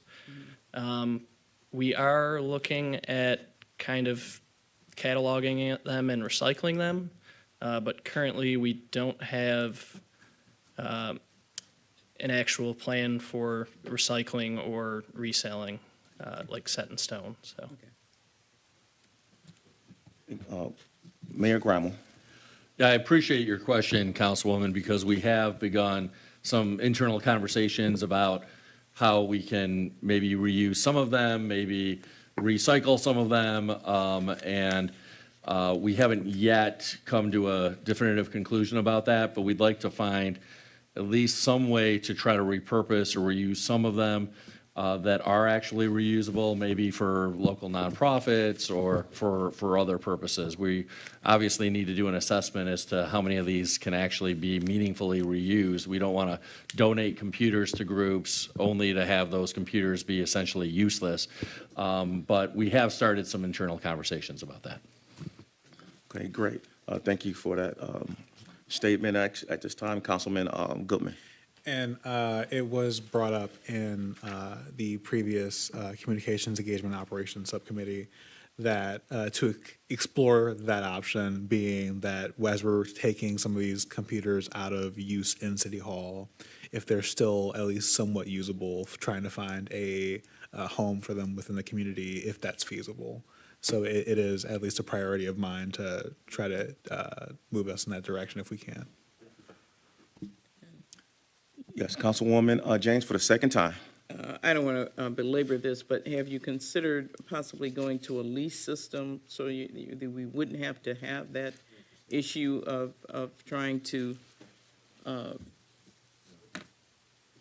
find uses for them? These are small amounts, so 12, 4, 8, they're really small amounts. It may not make sense to go to a lease, but have we considered that? Yeah, Councilwoman James yield for the mayor. Yeah, forgive me for interjecting early. I had not personally considered that. I don't know what the market is like for leases. I don't know if it's as robust as, say, car leases have historically been. But Cody, have we looked at that as a possibility? And is there a market for leasing computers? There is a market. We haven't looked at it recently. But with the costs that we can acquire our computers, it really doesn't end up being that much of a benefit from what we've seen. It's definitely something we can look at again, but I don't have any up-to-date cost comparisons on it, so. Okay. Any other questions, Councilwoman James? Yeah. Hearing none for council, at this time, can I, Clerk Doyle, can you do roll call? Nicholson, Yes. Parker, Yes. Rutherford, Yes. Carrington, Yes. Goodman, Yes. James. Yes. 6 yeas, no nays. Thank you, that resolution passed. The next item is for the 50th District Court Phase 2. Resolution to approve the purchase of desktop personal computers, laptop, and monitors. I need a motion and a second to approve this resolution. So move.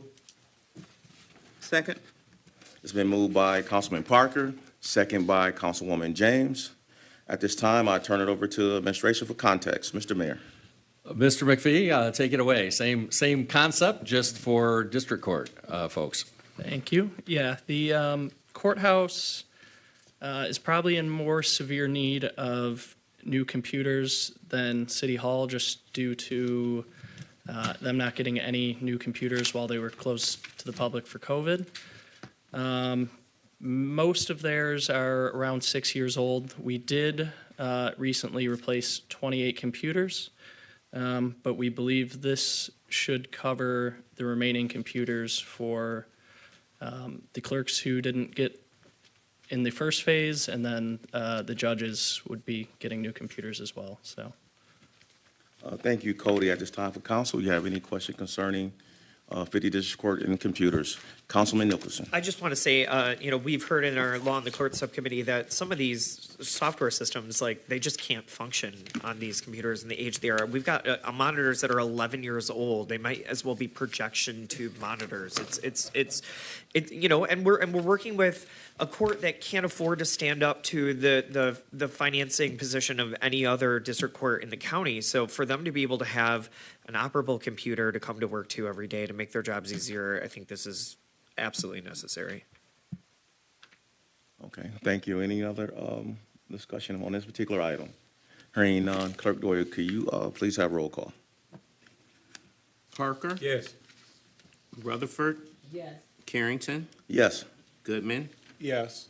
James, Yes. Nicholson. Yes. 6 yeas, no nays. Thank you. That resolution passed. Next on the item is an item that I made a motion to suspend the rules and made it last. And that's ordinance. It was number, yes. Point of order? Yes.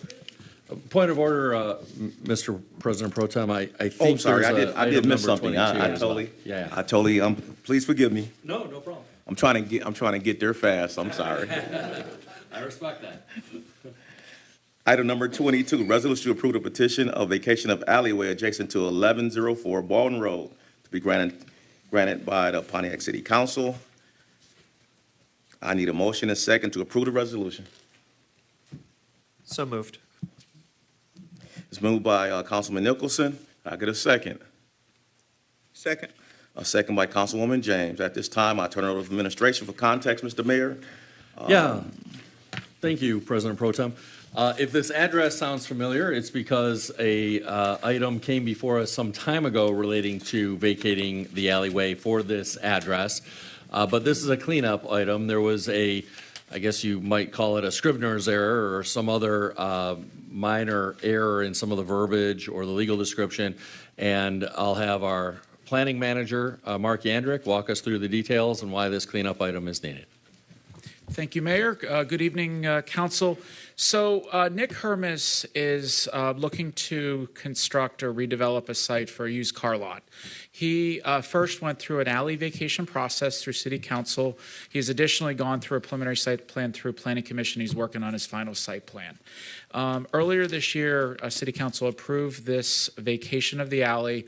It was mostly unimproved other than the curb off of one of the adjacent streets. In doing the due diligence, there was a lot of work to establish utilities, but when we took the resolution and the documentation to the county, the wording did not use the word combine, but a lot of the language insinuated that it was going to combine with his properties. And he's got 4 properties that will be combined as part of this process. And the county wished that City Council revise their resolution to say this is truly a vacation. And so staff and our legal team have taken note of this, so this does not happen again. But this resolution is just a marginal change to establish that this is a vacation and not a combination with the adjacent properties. With that, I'd be happy to entertain any questions you may have. The original staff report is in the packet just for some reference, but I'll be happy to, again, help with anything you may have. Yes, thank you, Mr. Yarwood. At this time, Councilman Nicholson.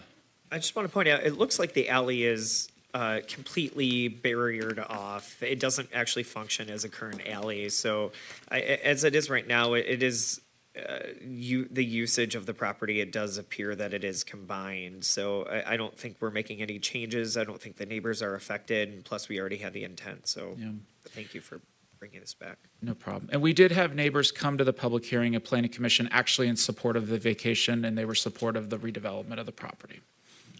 Thank you for that tad bit of information. Deputy Mayor, you had your hand up? Okay. Council, any other questions? At this time, Clerk Doyle, could I get roll call? Rutherford. Carrington. Yes. Goodman. Yes. James. Yes. Nicholson. Yes. Parker. Yes. 5 yeas, 1 abstention.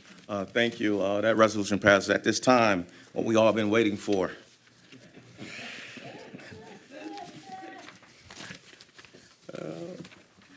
Let me see where I'm at. Resolution of the adoption of ordinance to amend ordinance 2406, an ordinance to allow adult use marijuana.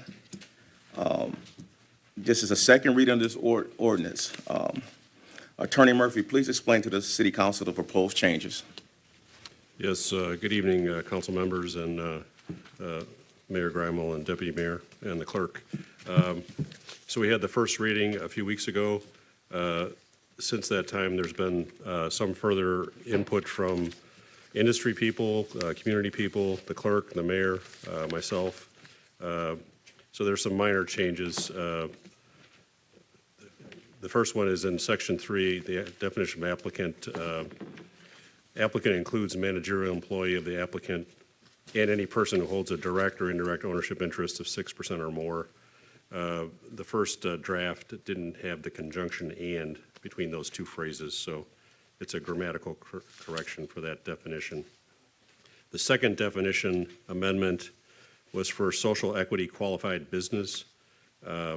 There was a separate section 14 in the ordinance on social equity retailers. In discussion with Clerk Doyle and the mayor, we wanted to include the requirement that there's proof of 51% or more ownership by the social equity qualifying applicants, and also that the definition would include franchisees. Attorney Murphy, could you please provide the pages for the council, please, so we can follow? Oh, sure. There was a text amendment summary that you should be provided, which has just the amendments, but the definition of applicant would be on page Just for a point of information, the memo does state which section, so it looks like we're looking at just section 3 right now. And the definition of applicant would be on page 4. The conjunction "and" is highlighted in red in the copy that you have.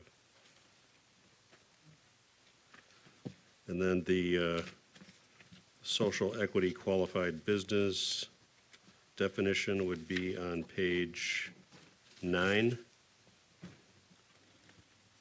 And again, the modifications are highlighted in red. Actually, my copy is not highlighted in red, so I don't, if someone else's copy is highlighted in red, please let me know. Yeah. It should be, maybe it's black line then if it was copied on a copier that wasn't a color copier. Okay, is it,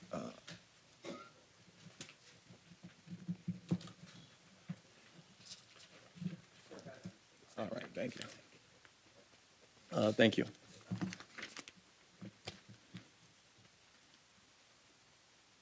Continue, please. Okay. The next amendment was on, in section 12, which is the general permit application requirements. And the amendment was in section B2. That section, if you recall, was the disclosure provision that requires owners with less than 6% to have their identity disclosed with their name, address, email, date of birth, et cetera.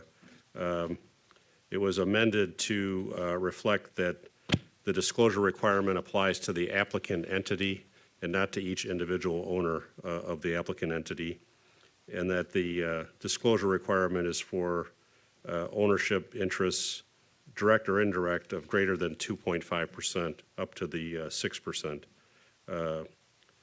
After the 6% ownership, then you're considered an applicant, and you have more fulsome disclosure requirements as part of the application. Point of information, that's page 14. And that's page 14.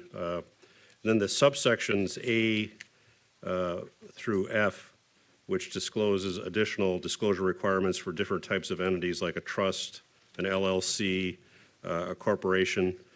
That was deleted because it was duplicative of the definition of applicant in the definitional section.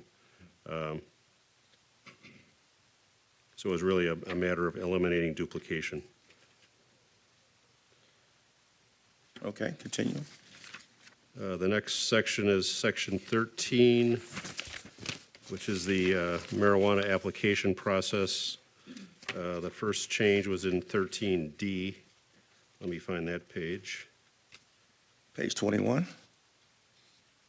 Actually, page 22, I'm assuming.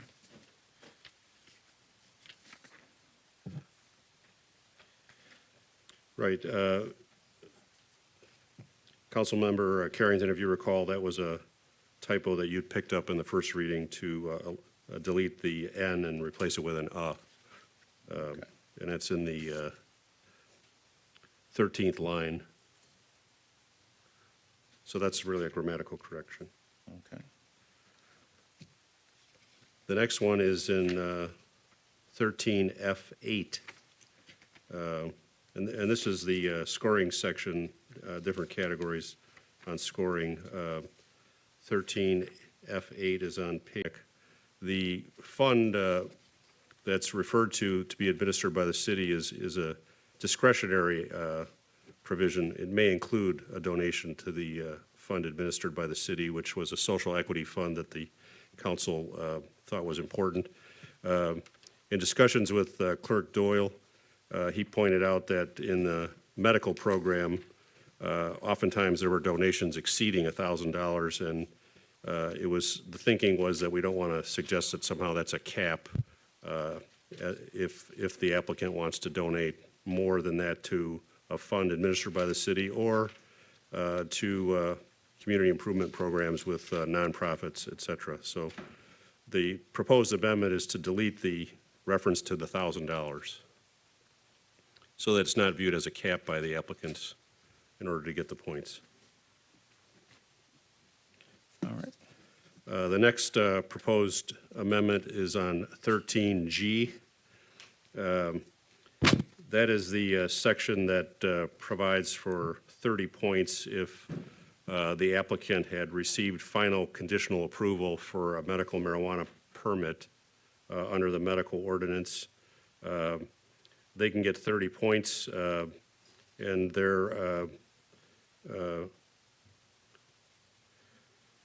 that's whether they apply for a retailer permit or a social equity retailer permit, as long as they were qualified as a social equity qualified business when they were conditionally approved for a medical marijuana provisioning center permit.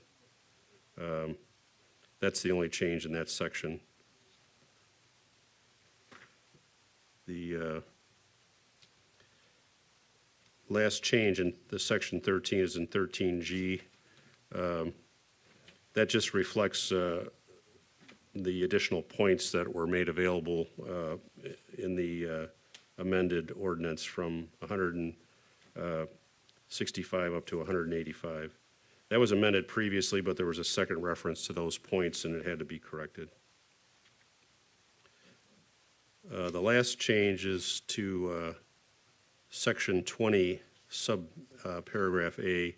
That section deals with transfers of locations and transfer of ownership and assets. And let me find the page number. It is 35. So this particular section allows, since there was some change in the zoning districts, if you recall, and this allows conditionally approved medical permit holders to change their location when they apply for recreational and still get 30 points. The added sentence provides that the applicant can get 30 points for one application in each zoning district, whether they apply for a retailer or social equity retailer permit. The intent of that is to prohibit an applicant in one zoning district filing multiple applications and getting 30 points for each application. If they have locations in more than one zoning district, they can get the 30 points in multiple zoning districts, but they can't get the 30 scoring points if they're applying multiple applications in one zoning district. And that was the last proposed amendment, which is different than the first reading that was approved by council. Thank you, Attorney Murphy. At this time, council, do you have any questions?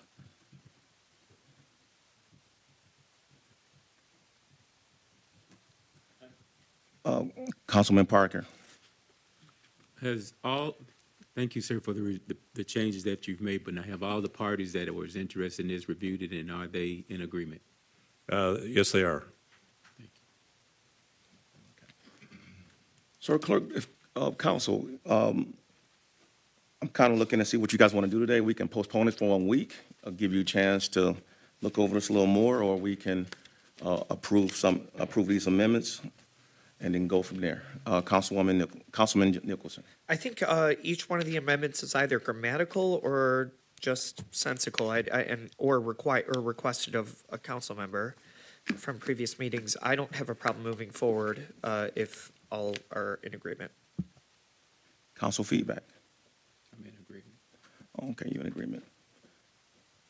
Clerk Doyle. So can we do a motion to approve the amendments, or we don't have to do that since we actually are in the middle of looking at the particular ordinance?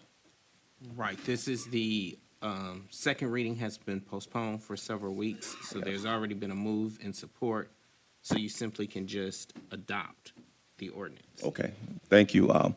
Mayor Grammel.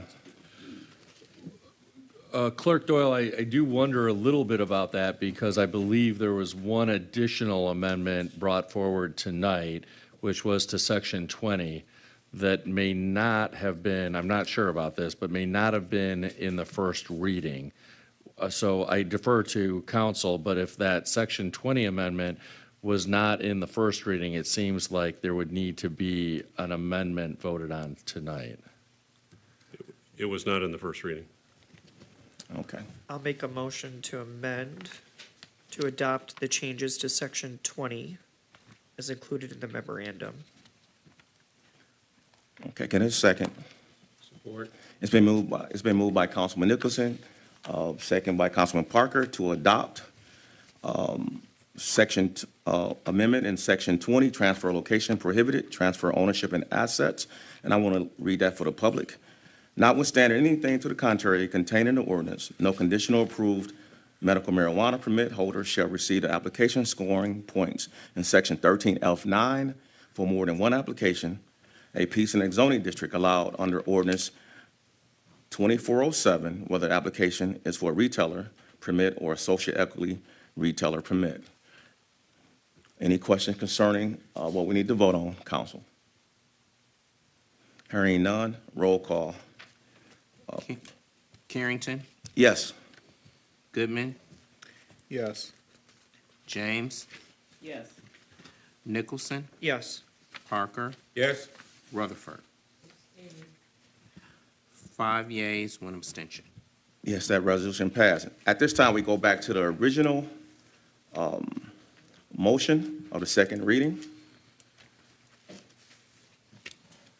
This is second read of this ordinance. Attorney Murphy, so is everything clear concerning these proposed changes?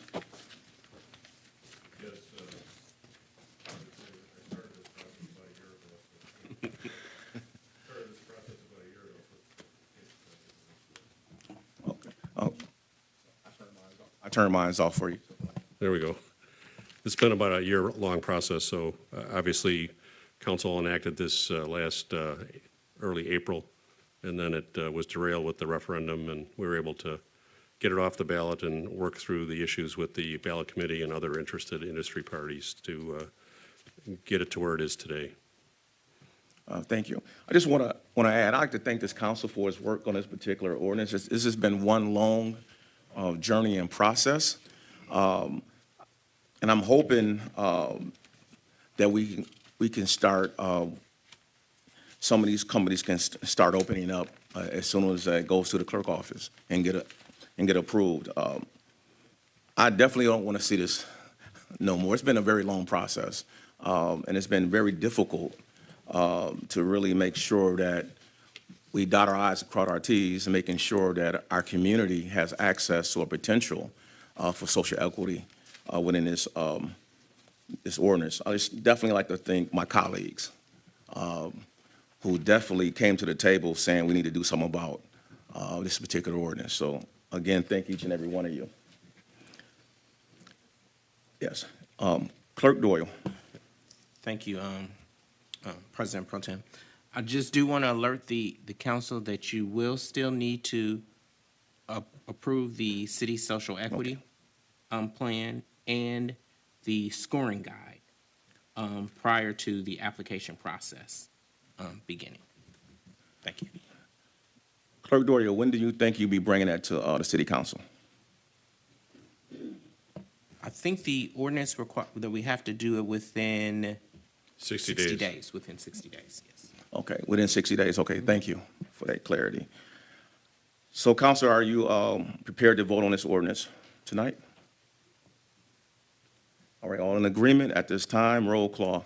Clerk Doyle. Goodman, Yes. James, Yes. Yes. Yes. Yes. That resolution passed, so I look forward to working on the social equity plan as well as the scoring process. Again, thank you everyone for their work, as well as Attorney Murphy, thank you for your work as well. At this time, public comment. You have 3 minutes to speak.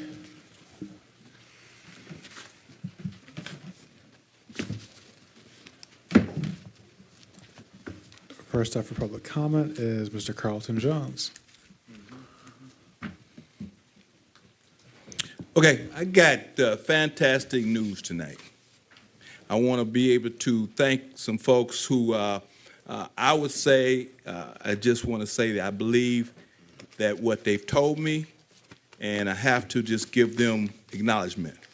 I had some council people come to me And I just like to say that they said that they truly believe that we're going to be moving in the right direction. And I'll say Councilman Goodman, Councilman Goodman, Councilman Parker, Pro Tem Carrington, all acknowledged to me that they truly want to support the efforts of workforce development and my efforts of truly being a community activist. They support that. And it's not acknowledged in the other ones having, it's just they come to me because I don't come down here just to be speaking. And I come from an era of time where wait is what broke down the truck. We can't wait, we want our freedom now. That's just the era of time I come from. I respect the mayor. The mayor's told me a long time ago that, Carlton, we're going to be engaged in workforce development. But I don't think that that's just me. We're just fortunate enough to have a coalition that we built that I should be seeing on the south side where I see all these people working in the street and I don't see any of our people working is because we haven't engaged workforce development. That's the reason why. MDOT would love to be able to have folks working for them, our people. They're all over on the south side right now doing construction work because we haven't developed our people to be out there working with them. We see everybody else working, but our people are not working. If we continuously don't take that approach, we're going to continuously be behind the game. Now, I want to tell you the urgency. The urgency next year is the election year. All this movement that you see that's going in the direction of trying to do that's happening at the top level of federal is because of things are in place now. If we wait and continuously wait, it may not be the same next year. So we have to engage and take advantage of this now. I want to say that I had conversation with Director Younger, have a lot of respect for her. She indicated to me also that she is truly wants to do everything she can for community benefits. But I want to say what you heard from Mr. Bass about people coming to the CDC, I support that. That's what they should do. These developers, I know they like to come to elected officials, but they should come to the community first. And you all elected officials should make sure they come to the community first. But things that Quincy and Kenny was coming down here, I still believe in supporting them. Mr. Maxey, all of us have a chance to live in District 1. So just think and be right. District 1. We know there's a lot of action going on in District 1. I know my time is up, but I just want to say thank you for those folks who came in knowledge and support. Thank you. Thank you, sir. Next up, Mr. Robert Bass.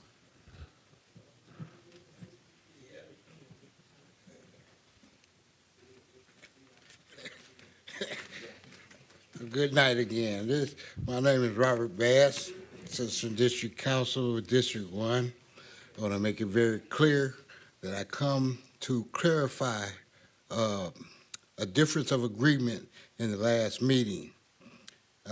Ms. Former Councilman Gloria Miller made a statement about $10 million being put aside for the bridge. Mr. Johnson, he brought in documents of having work looked at for the bridge. Now, I want to make it clear, as many years as we've been coming down here, we was coming before there was a camera, so we don't need 15 minutes of fame. So bottom line is, we don't come to this mic to deliberately tell you something that's disingenuous. We come down here and pour our heart out for this city. Now, what we need to know is how much does it cost to fix that bridge? You're soliciting for funds, and there are so many discrepancies in how much it's going to cost to fix it and how much is coming in. There's a lot of money coming in, but we don't even know how much it costs to fix it. What was the price estimated to be? There's no definitive answer for that we've been able to get. Now, Ms. Miller said that there was $10 million set aside. Now, the last meeting in August that I went to with Councilwoman Rutherford, the mayor made a statement that we had $20 million set aside. And that $20 million was not enough to do the bridge. Okay, roll out another month is when this state representative came back and said that she was getting $10 million to go with the bridge. I asked her, how much is the bridge going to cost? That's $30 million I'm looking at from what I'm hearing. And that's all we can go by. What y'all say to us or what's presented to us in our meetings. So there was just a misunderstanding of how much money. We want to know how much that bridge is going to cost, and we don't want to know how much money has come in thus far. And with that, I'm going to leave that alone and say that TDC has been part of the Citizen District Council for the last 4 years. When we first started pull the CDC out by itself, TDC was a part of it because we deal with economic development, and that made a big part of our organization. Thank you so much. Thank you, sir. Next up is Mr. Bill Maxey.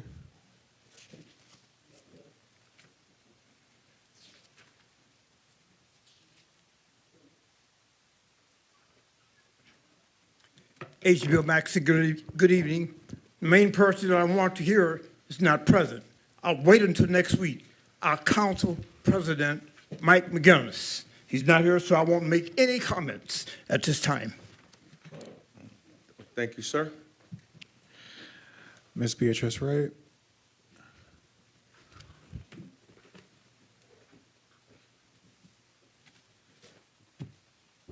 Good evening again, Council. You know what? I don't know how to fix this, but I'm looking at the clock, and coming to City Council is a job in and of itself. So I want to put your heads together to see how you can fix it, because as the weather changes, I may be Zooming most of the time. However, you know what? I'm reminded when we talk about workforce training and developers, I'm reminded of the city of Detroit, who gave their developers the charge that they should hire residents. And you know what their developers did? And they put the stipulation in that when you don't, you get fined. You know what those developers did? They took the fine, which tells me that the fines are not big enough. It's like when they fined the banks for the housing burst. They fined them the equivalent of you and I being charged 35 cents. That's the record. So we need to be smart, and we need to set in place these things that the developers should do. And okay, they want to just pay the fine. Let them pay a larger fine. It will motivate them to hire residents. I want to go back to the golf course for a moment and let people know that I've been told by individuals in the know that the golf course, most of the deals have fallen through because it was not a well thought out plan to sell the golf course. And when I didn't finish my thought last week, I didn't finish my thought when I said that General Motors was at the golf course. Like most organizations, they had an outing. They brought so many people to the golf course, there wasn't room to park on the lot. They parked all up and down Golf Drive. But I want you to know that golf is a philanthropic venture as well. There's whole communities near Atlanta that were built on the backs of professional golfers. And for us to let go of our golf course is to let go of the future of young folks learning golf, but also to let go of the philanthropic ventures that go on. I know Carlton and I both. I spend $1,000 just to play golf at our golf course.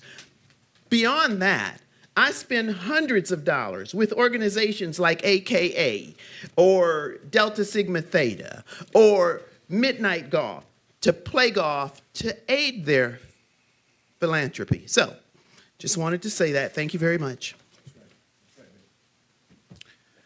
Next up is Dr. Deirdre Waterman.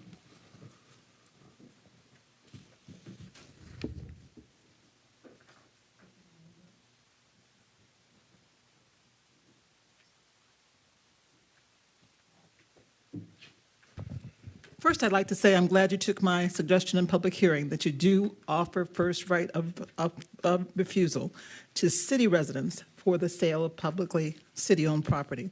At least I think that's what you were doing, Councilman Nicholson, when you said make that correction to make it owner-occupied residence. So that makes sense. That's one of the reasons I keep coming to council meeting, because I bring these things up and get some changes.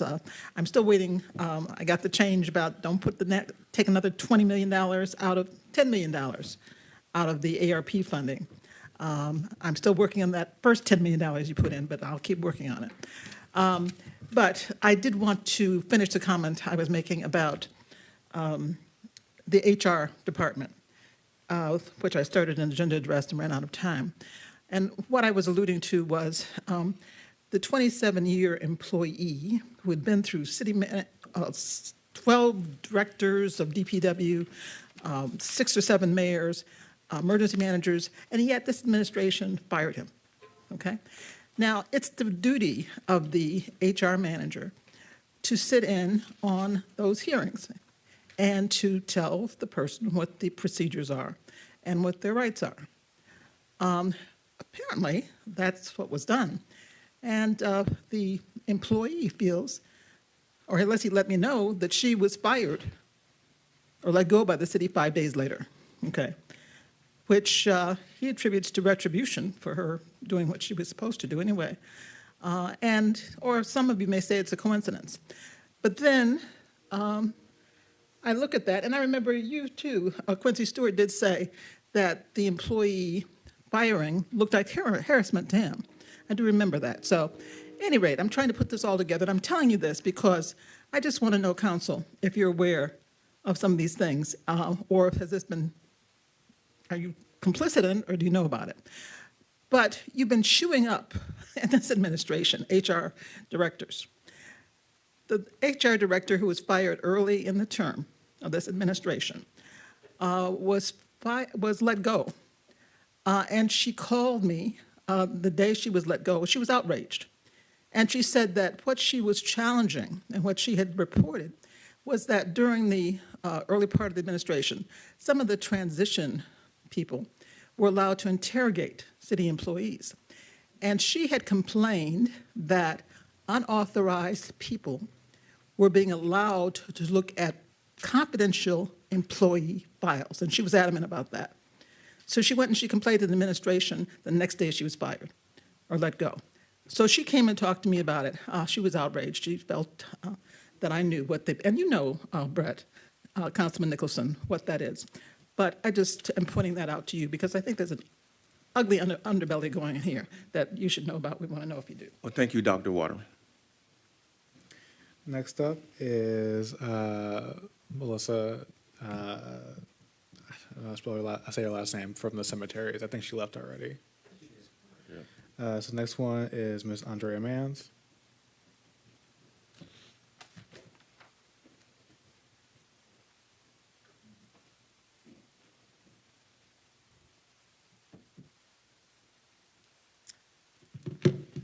Good afternoon or good evening. How y'all doing today? In light of what's going on in Chicago, New York, and a few other major cities with the migrant and immigrant overflow, I was wondering, does Pontiac have anything in place to prevent it from going on here? Because I heard there was a busload of people just dropped off randomly somewhere around in Pontiac. So I just wanted to know, did we have any precautions in place to keep our city from filling up with people we don't know that may have criminal backgrounds or whatever? Because I heard that, I read that Sheriff Bouchard was saying that Oakland County have a lot of people that's been coming here and that they've been robbing and doing things like that. So I want to know what's going on or what's going to happen with Pontiac if that happens here. And I also it's been a lot of comments made by people here that we don't have enough time to talk. We sit here for 3.5 hours just to get 3 minutes to talk. And it's been brought up at more than one meeting. And I'm wondering, what are you all gonna do about that? Because we sit here and listen to y'all for 3 hours, and everybody up there talks for a good lengthy time, 2, 3, 4, 5 times. We come up here 2 or 3 times, and the time gets shaved down to 1 minute, from 2 minutes, from 3 minutes to 1 minute, and y'all talk endlessly. So at least if y'all could move our time up so we can get what we have to say and get out of here, and then y'all can do all the talking that y'all would like, that would be nice for us, so we could go home at a decent time and get some rest and maybe listen to y'all online. Thank you. Thank you. Ms. Billy Swazer?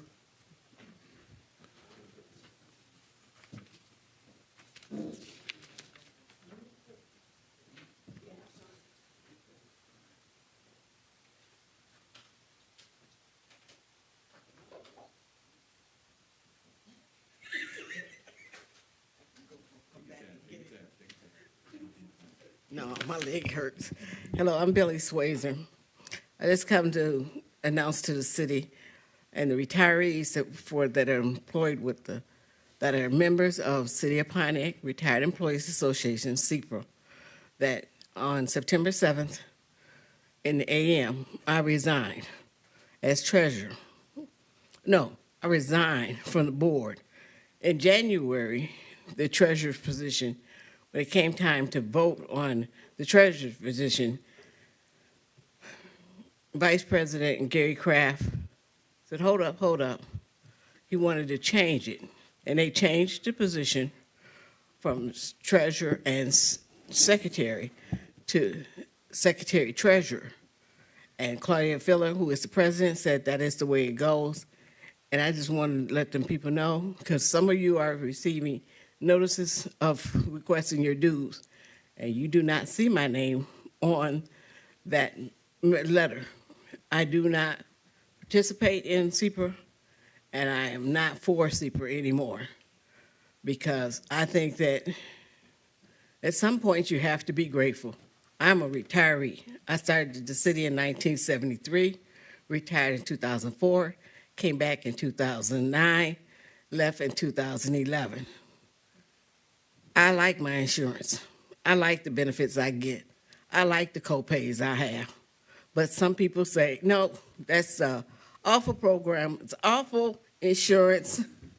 But guess what? I was just at a conference in, it's a conference on retirees, a MAPERS conference, and it was talking about their co-pays were $10,000 a year. I don't have a $10,000 a year copay. If my wellness check is free, my doctor's visits is usually $35. I'm in network, and I go to in-with network people just so I don't have to pay extra.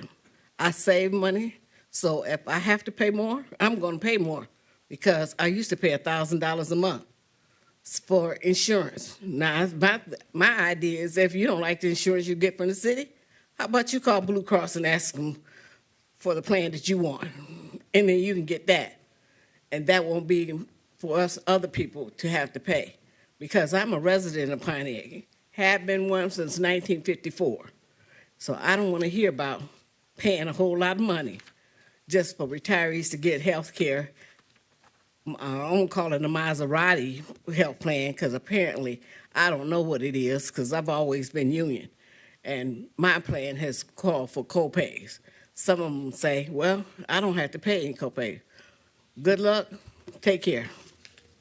Thank you, Ms. Swazer. Ms. Darlene Clark?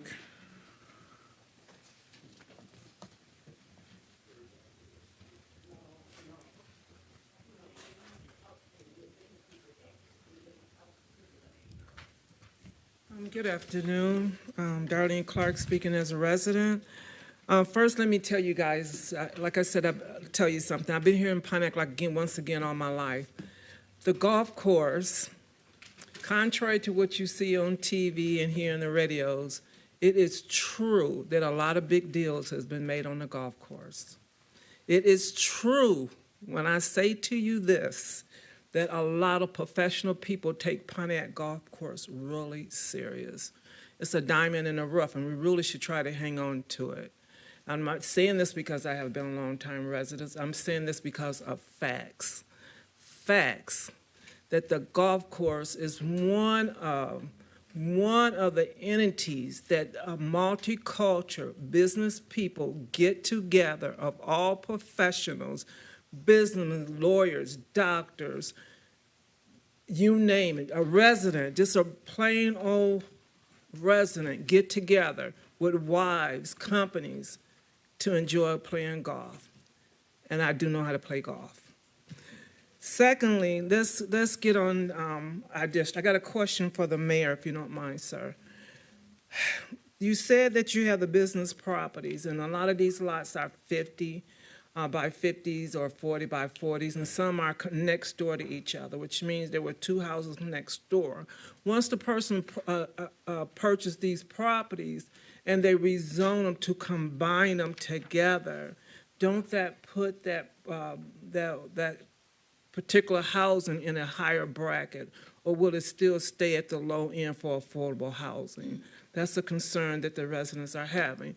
And the reason the residents are having these concerns because it has been brought up in numerous meetings that we have attended, especially with Mr. Bass on Saturday, that the meeting, we were at the CBC fund meeting, that they're going to be tiny homes. And I asked the question, and this is supposed to be affordable homes, which is, again, everything in Pontiac is affordable. We are one of the low housing that in Michigan. But are we going backwards? Are we going back? Not to say that everyone can get a home. We need to fix the system in obtaining homes, not build smaller homes where we're not going to grow to go forward.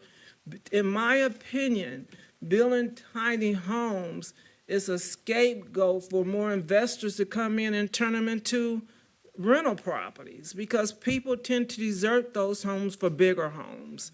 So please reconsider this tiny home concept. Affordable housing, yes. Fix the system. Don't bring in more problems.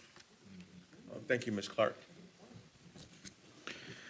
Mr. Chuck Johnson.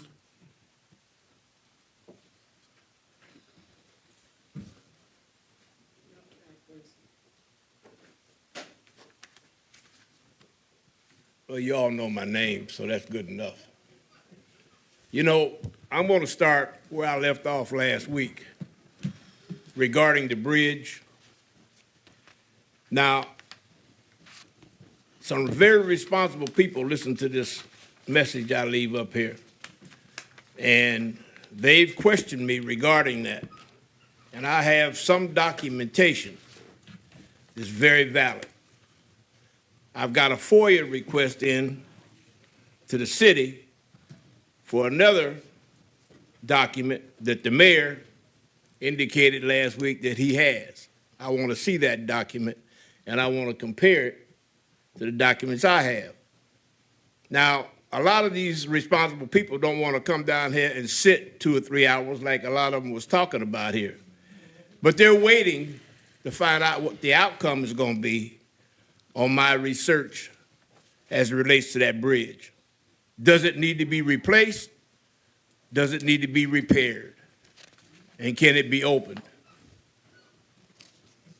With that said, I want to go back to the mortgage company and their view of the Glock cameras. I think that's what you call them, lock, block, whatever.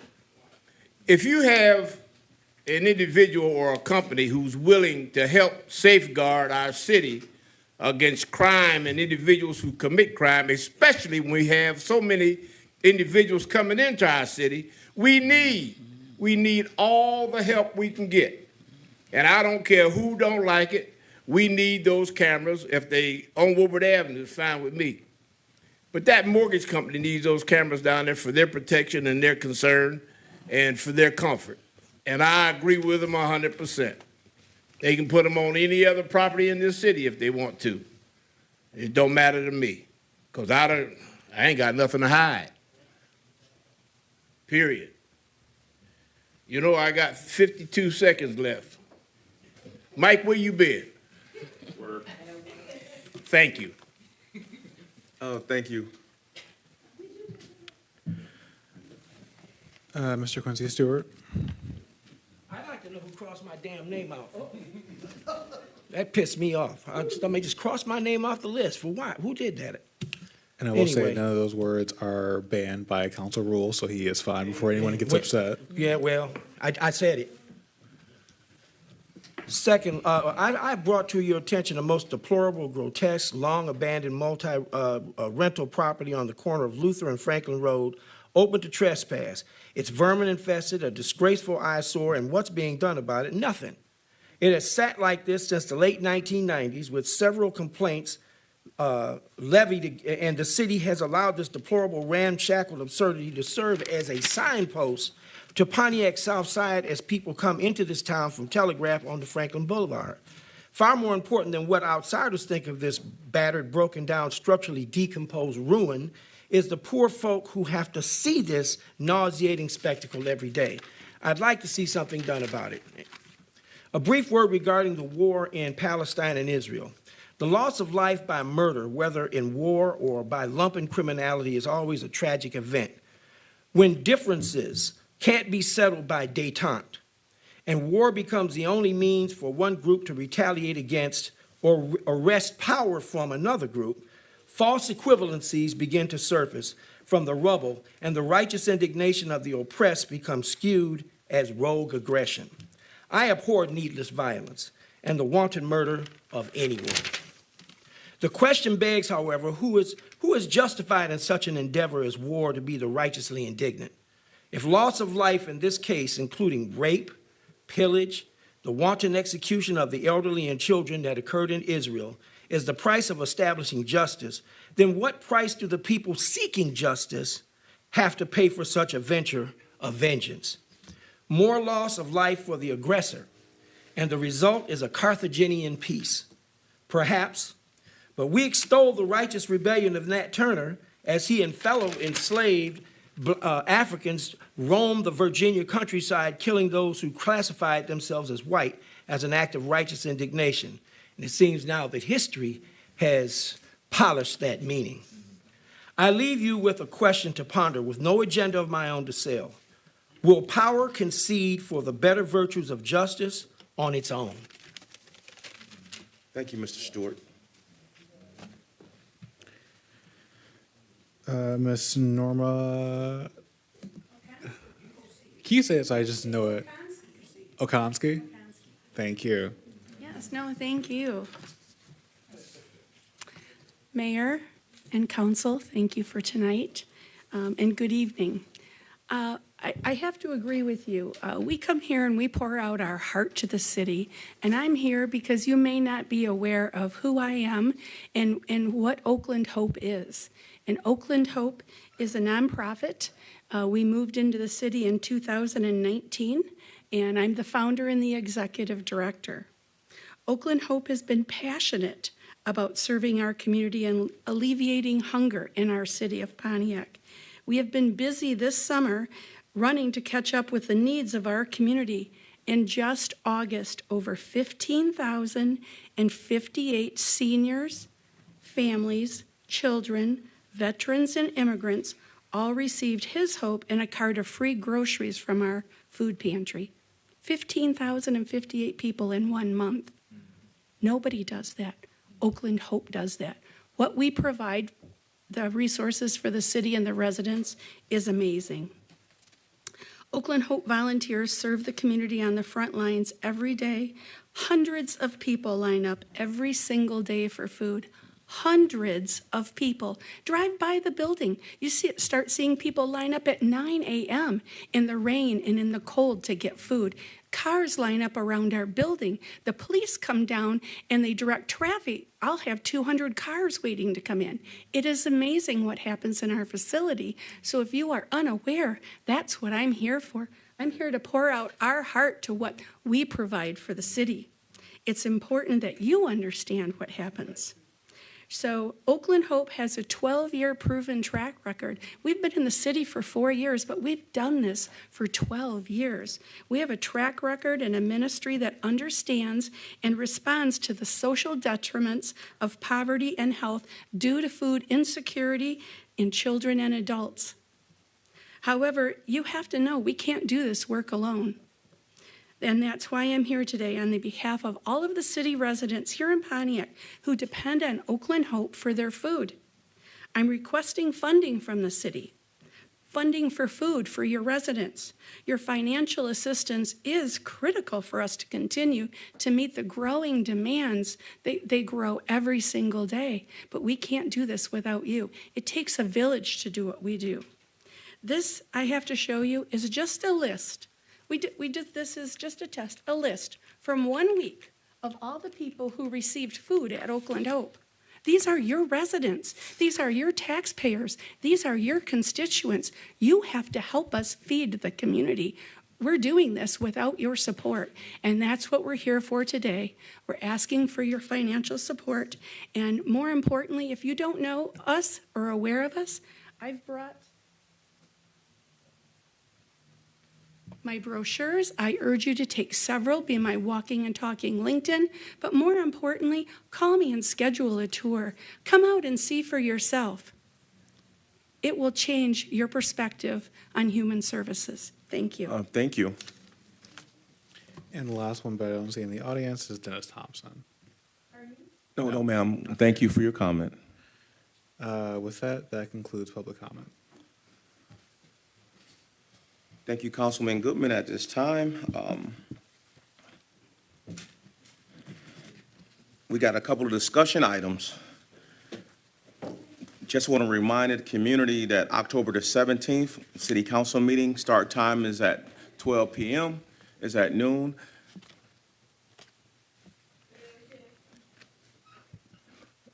The October 17th City Council meeting start time is 12 noon next week. It's been moved because the council members have to get on the highway later that day to go to a conference. Anything else, council? Have we taken anything else concerning the date, the time change? Councilman McGinnis. We announced it week after week after week, but if you're talking to anybody between now and next week, let them know in case they're trying to come to city council. We don't want anyone to be caught by surprise. Okay. Please, we're almost finished. October the 25th, Pride and Beautification Award reception. We just want to remind the community that the Pride and Beautification Award reception will be October the 25th at Gordon Wash Nursery, located at 559 Orchard Lake Road. So if a sign was placed in your yard by someone from the council or someone working for the particular council person, you are invited to this reception. I am correct, right? Hopefully 1,000 people will show up. I just want to make sure. Because my district had a lot of signs up. I want to make sure no one is turned away from this event. Councilman McGinnis and then Councilwoman Rutherford. 4 to 7 p.m. is that time, and if you intend on coming, give City Council a call so we can get your RSVP and plan accordingly for the amazing turnout. Thank you to all City Council members that made sure that it reached far and wide. Yes, Councilwoman Rutherford. Point of information, which district got the most signs out? The most awardees? I believe the best district in the city of Pontiac was District 6. No, sir. It was actually District 1, but that's okay. I'll let you have that. It was District 1. Thank you. 561. I appreciate it. Hey, President McGinnis, actually, we're giving the Top Yard Award and 3 awards actually per district, right? So please elaborate a little bit for our community. Yes, sir. A golden shovel will be presented to the winning resident of every district by their council member for 1 business and 1 resident. And then there will be top awards given to some runner-up residents as well. So there will be essentially 4 awards per district. We want to further encourage and excite our community members who've gone above and beyond. We want to keep beautifying and enhancing downtown Pontiac. So come one, come all. Well, if you won the award. Yes, thank you, President McGinnis. Councilwoman Do Rutherford. y'all know the drama that's going to happen about those awards? I'm just asking. That's why it's your job to present the one to the District 1 residents. District 1 don't be problems. Oh, my God. I can honestly say my top three are my top three. The yards were spectacular. So, Point of view. Listen, I just want you to know, if it's fighting, it's going to probably be somebody in District 1 because it's going to be a tie. It's like, oh, my God. Thank you. Oh, my God. all right. Well, we can only have one winner with the golden shovel. All right. I thank you. That concludes our discussion items at this time. Public communication, the city council communication are listed on the agenda due to the lateness of the hour. Please go to our website and find out all those beautiful events that's coming up. Pro Tem Carrington? Yes. A community member was asking for the phone number. If you wanted to RSVP to the awards celebration, you can contact City Council at 248-758-3023. That's 758-3023. We would ask that you get that in by next Wednesday, October 18th, if possible. All right. Thank you, President McGinnis. At this time, Mr. Mayor, do you want to highlight any of your communications? Just three quick things. First of all, I want to thank residents for your patience regarding the Orchard Lake Road construction. I know that it's an inconvenience to have that road completely closed. Road construction is inconvenient while it's happening, but it's important and necessary if we're going to fix the roads. And so that complete closure is necessitated because that bridge over the Clinton River is out and needs to be replaced, which is what is occurring. So that road, Orchard Lake Road, will be fully reopened to the public and drivers in the first half of November. So I know that's still another few weeks out, but I appreciate everyone's patience.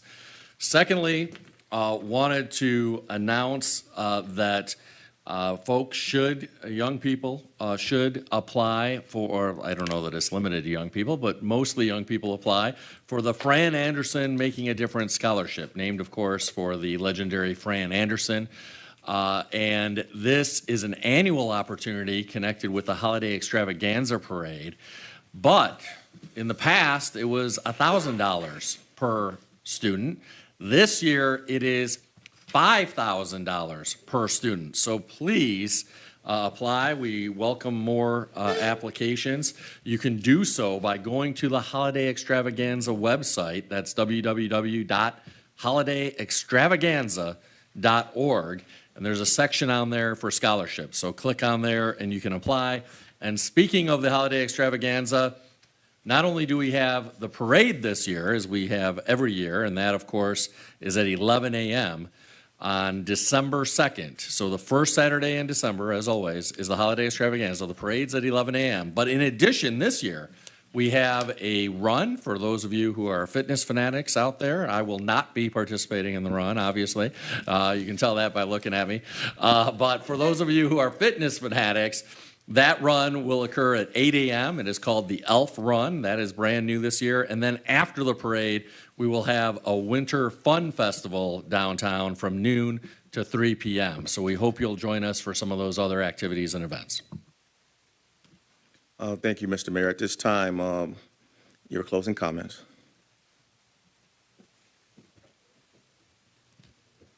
Thank you, Mr. President Pro Tem. Few items, as I have said many times in the past, and I'll reiterate it again this evening. Before getting this appropriation from the state for the bridge, we had $0 on hand or allocated for the bridge. The estimated cost of the bridge far exceeds our total annual road budget, and that's why it was so important to get this $10 million appropriation from the state. We won't know the total cost for sure of the bridge until we go out to bid for construction, but we have pretty good estimates of the bridge that range from $12 to $15 million. There's the $10 million that the state has appropriated, and then in addition, our Congresswoman, Haley Stevens, as I mentioned last week, has tentatively secured an additional $3.5 million from the federal government. That has yet to be finalized. We hope that'll be finalized this December. So the process here is as soon as we sign that agreement with the state to get that $10 million, and we're waiting on the state there, but we expect to have that signed in the next few weeks. Once we have that signed, we are going to start design and engineering for the bridge. We have to wait to do that until we have this signed agreement because we want to make sure that the state will reimburse the city for those design and engineering costs. That design and engineering phase takes itself about a year. And then once that is completed, we take those specifications for the construction of the bridge that the engineers develop, and we go out to bid. And then people will bid to build the bridge, and it will be based on those bids for building the bridge that we will finally know a exact specific amount for the cost. But we can't get that until we go out to bid, and we can't go out to bid until we do the design and engineering for the bridge. So that's the sequence of events there. I know we had a resident who suggested that we are giving right of first refusal to residents because of her public comments. The truth is that was always the plan, and we already had that clarified language distributed to council members this evening before she spoke to make it clear that owner-occupied properties, meaning residents who live in those properties, have the first opportunity to buy side lots for $500. So that was already in the works for months, and that language clarifying owner-occupied housing had already been distributed to council members at the beginning of tonight's meeting. Speaking of the side lot issue, another resident this evening expressed concern that if a resident acquires a side lot, that it will put the property in, quote, a higher bracket. I'm not sure what that means, but I assume what the resident is saying is concerned that it'll make the property more valuable. Well, I think that's probably true, and that's good for the resident, the homeowner who's acquiring that lot for $500 because they'll have a more valuable piece of property. The good news is that because of Proposal A in the state of Michigan and the Headley Amendment, that property value cannot go up by the taxable value, I should say, for that property cannot go up very much because it's limited at the rate of inflation. And as a result, they won't pay substantially more in taxes. In terms of affordability, the real challenge with affordability in terms of homes is not about the property value. The property values are still quite affordable for a vacant piece of property in Pontiac. The real problem is the cost of construction, which has escalated dramatically, especially in the past few years. And of course, interest rates have gone up as well. Both of those things combined make it very difficult to afford home ownership. And that's why we want, as we start to transfer city-owned properties to developers, we want to make sure that part of that deal is that they have to agree to sell these homes at affordable, accessible, preferred, however one wants to use the terminology, prices so that more people can actually afford home ownership in our city. I don't know, we had a resident who said that he submitted a FOIA request for a document that I said I had. I don't really know what the resident is referring to.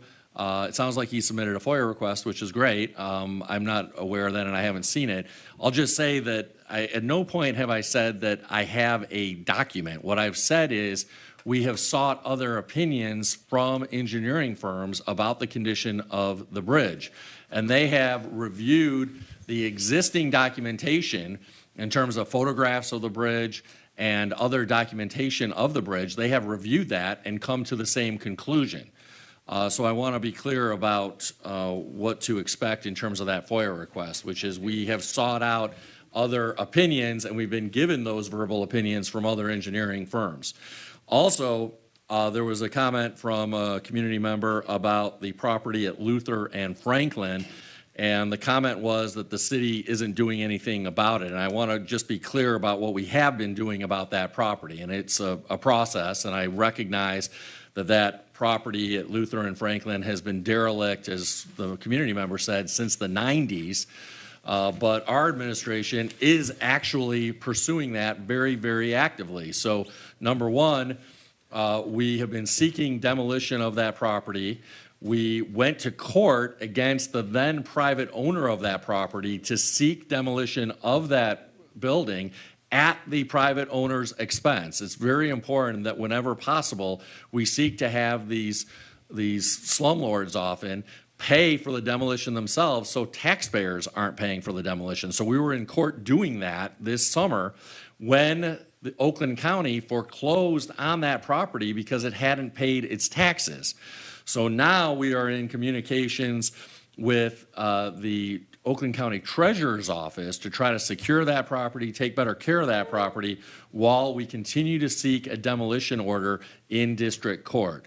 So that is the process there. Our folks have been working on this property for many months now, and we take this property seriously, but it's a process to get these demolition orders. And it's unfortunate. It takes certainly a lot longer than we would prefer, but we have been actively pursuing these matters since we came into office, and we have gotten a number of derelict buildings demolished at the private owner's expense. That's very important so that we hold these private owners responsible and accountable for their own blight. Thank you, Mayor Grimal. At this time, Clerk Doyle, do you have any closing comments? No comments, President. Thank you, Mr. Clerk. Councilmember Parker from District 5, your closing comments. Thank you, Brother Pro Tem. I just want to announce to everybody that our District 5's CDC meeting will be Thursday, 6 p.m. in the City Hall Lions Den. Looking forward to seeing each and every one of you there, and everybody have a great evening. Thank you, Councilman Parker. At this time, Councilwoman James, District 4, your closing comments. Yeah, no comments tonight. Thank you. Councilman Goodman from the Great District 3, closing comments. Nothing pressing at the moment. However, I do want to invite anyone who has possibly an extra $10 and some time on Wednesday to come down to the University of Detroit Mercy, where I will be on a panel about climate change and labor, along with Mike Whitty, who is a Pontiac native, I believe, as well as former Congressman Andy Levin. So if anyone's free at 3:50 on Wednesday, and they will be in the city of Detroit, I encourage you all to stop by if you have a chance. Thank you, Councilman Goodman. From District 1, Councilwoman Rutherford. Here we go. Each person must live their life as a model for others. That was said by Rosa Parks. I wanted to give some clarity about some things that was said by some residents. Number one, we do not own the Pontiac Golf Course. We have not owned it since 2012. We don't own it. My hope is that we can be in discussions with the owner to see how we could work together as a city in some way, shape, or form, which I mentioned to Ms. Wright today. Number two, Dr. Basha is allowing any community groups, including a daycare and a community center for Franklin School. It is not limited to someone's nationality or Muslim background, so that is not true. He's always said that you could use it as a community. There's been some misinformation about that, and that can be asked from Dr. Basha, and if you would like to talk to him, I have no problem with bringing him back again to say the same thing. It is for the community. They just happen to be of Muslim descent. Number three, the comment in regards to tiny houses is not accurate. As I said Saturday, there is no ordinance for tiny houses. What we are trying to do, is change it from 1,200 square feet to 900 square feet, and that has not been approved. That is not tiny houses. That would be a cottage house. Tiny houses are 500 to 700 square feet. That's the size of a tiny house. That's the misconception. Also, the smaller houses that we're actually trying to change the square feet is because simply everybody cannot or does not want a 1,200 square foot home. It is not in the policy of this city to tell somebody what they can and cannot have. If you can't afford a 1,200 square foot home, but you can afford a 900 square foot home.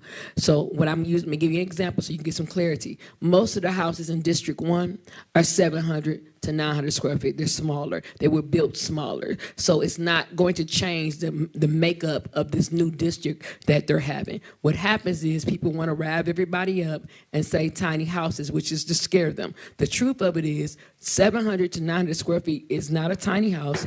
It is a cottage home, which you can find in District 1. I want to thank the CDC for allowing me to speak. As always, it is always a pleasure to work with them. I continue to work with them and have open dialogue. He's been, and also Mr. Bass has been given the information to talk to Mr. Griffin about the downtown development, so he'll be reaching out to that. The other thing is about workforce development. I want to be very clear about this. I have no problem with supporting workforce. What I do have a problem with is when I need data to back up giving somebody a check. Because it's got to make sense to me. If it doesn't make sense, it's not proven, I can't allow to give anyone a check and won't. That doesn't mean I don't support you. It just means I want the data. I think it's very important to tell the truth. This administration has never said, to my knowledge, that we don't support workforce development. This council has never said that we don't support workforce development. What we have asked for from council leadership all the way down is actual proof that these programs do exist and that they're actually working within the community. Because I can say I am the greatest musician in the world, but if I don't have a proven track record for being the greatest musician in the world, I am just a musician. No one is knocking workforce development. What we are asking for is data. If it frustrates you, it frustrates us also. And to give you more content so that we are all clear, the first thing we did was housing because there was a need to repair all of these older houses. The second part is for small business because you got to have money to be able to take care of the houses that we're repairing. The third part is workforce development. We cannot rush this process because this large amount of money will never be in this city again. And if we give everybody workforce development money without doing the background, the check, and making sure it's proven data, we are actually not doing a service to the people that are getting the money or to our citizens. On October 28th, we have our District 1 meeting, which is from 3 to 5 at the Alley Cat. Also, this Saturday, there's a meeting for the Neighborhood District 1 meeting at the Kappa House from 1 p.m. I will be attending both. If you cannot find me on Facebook, which you're blind if you can't, my direct cell is 248-390-0591. Any property, any program, anything that is in District 1, I have absolutely no problem sharing. But I won't give people information for them to weaponize it and say that we are not doing the progress. I thank you. God bless you and have a good evening.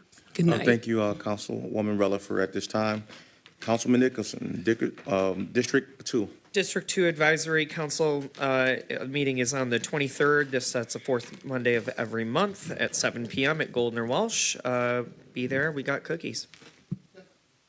Thank you. President McGinnis, closing comments. Well, good evening, everybody. From the luckiest district, lucky number 7, I'm honored to represent my neighbors on the east side. We had a really great turnout. Thank you to everyone that came to our monthly meeting for the east side neighborhood meeting. It's always the second Monday. The second Monday of the month, 7 p.m. at Prospect Church, 351 Prospect Street. All are welcome and invited. A few takeaways and something that I've been saying before, but just really want to emphasize. The residents of District 7 are eager to see the lights back on for MLK Boulevard between M59 and Auburn. We know that the parts are ordered. We know that it's actively pursued, but every day that is a big challenge. And so I'll continue to pound the table about the lights for MLK because it's an important thoroughfare. There's residents there. There have been accidents during the nighttime, of course, when no lights really have an impact. So want to just bang the drum again about MLK Boulevard and repairing the lights there. We are eager to see West Manor cleaned up. We want to thank code enforcement for making sure that the screening and the overgrowth has been dealt with on the perimeter, but the root of the issue is that eyesore and the blighted, abandoned, sort of quagmire stalemate there. And we know that the city is pursuing legal action, that it's in the courts, that there's more to come on that, but we'll continue each month and really each week in terms of my vantage point, but each month I bring updates and we ask the mayor because it's so important. And we know that it also impacts District 1 because it's on the border, but it technically falls in District 7.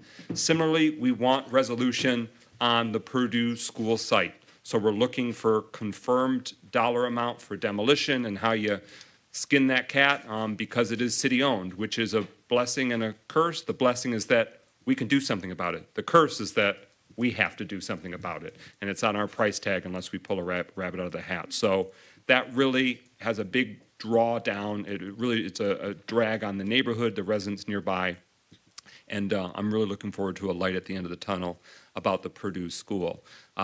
A lot of residents shared feedback on potholes, on some specific blight issues, including a brown couch that has been marooned in the middle of M59 near MLK Boulevard. And so the mayor, thankfully, thank you, Mayor, for being there, but also very attentively taking down every citizen complaint to try and get answers or get submission for action. We continue to see progress in District 7, but we want more. We want more progress, more improvements, so that way our neighborhoods continue to grow and strengthen, and that includes the new buildings that are slated to come or the renovations as well. The mayor, some of you may be curious also, we're pursuing action for the former burned-out corner building at Osmond and South Sanford. We want to see that resolved and cleaned up too. So thank you to the staff, thank you to the administration who are working hard on it, and we'll keep banging that drum. God bless you, and be safe. Thank you, President McGinnis. District 6, just want to make a few quick announcements. District's community meeting is tomorrow at 6 p.m. at Ruth Peterson Center. Please come out. The first thing on the agenda is the Orchard Development Corporation, which is a nonprofit organization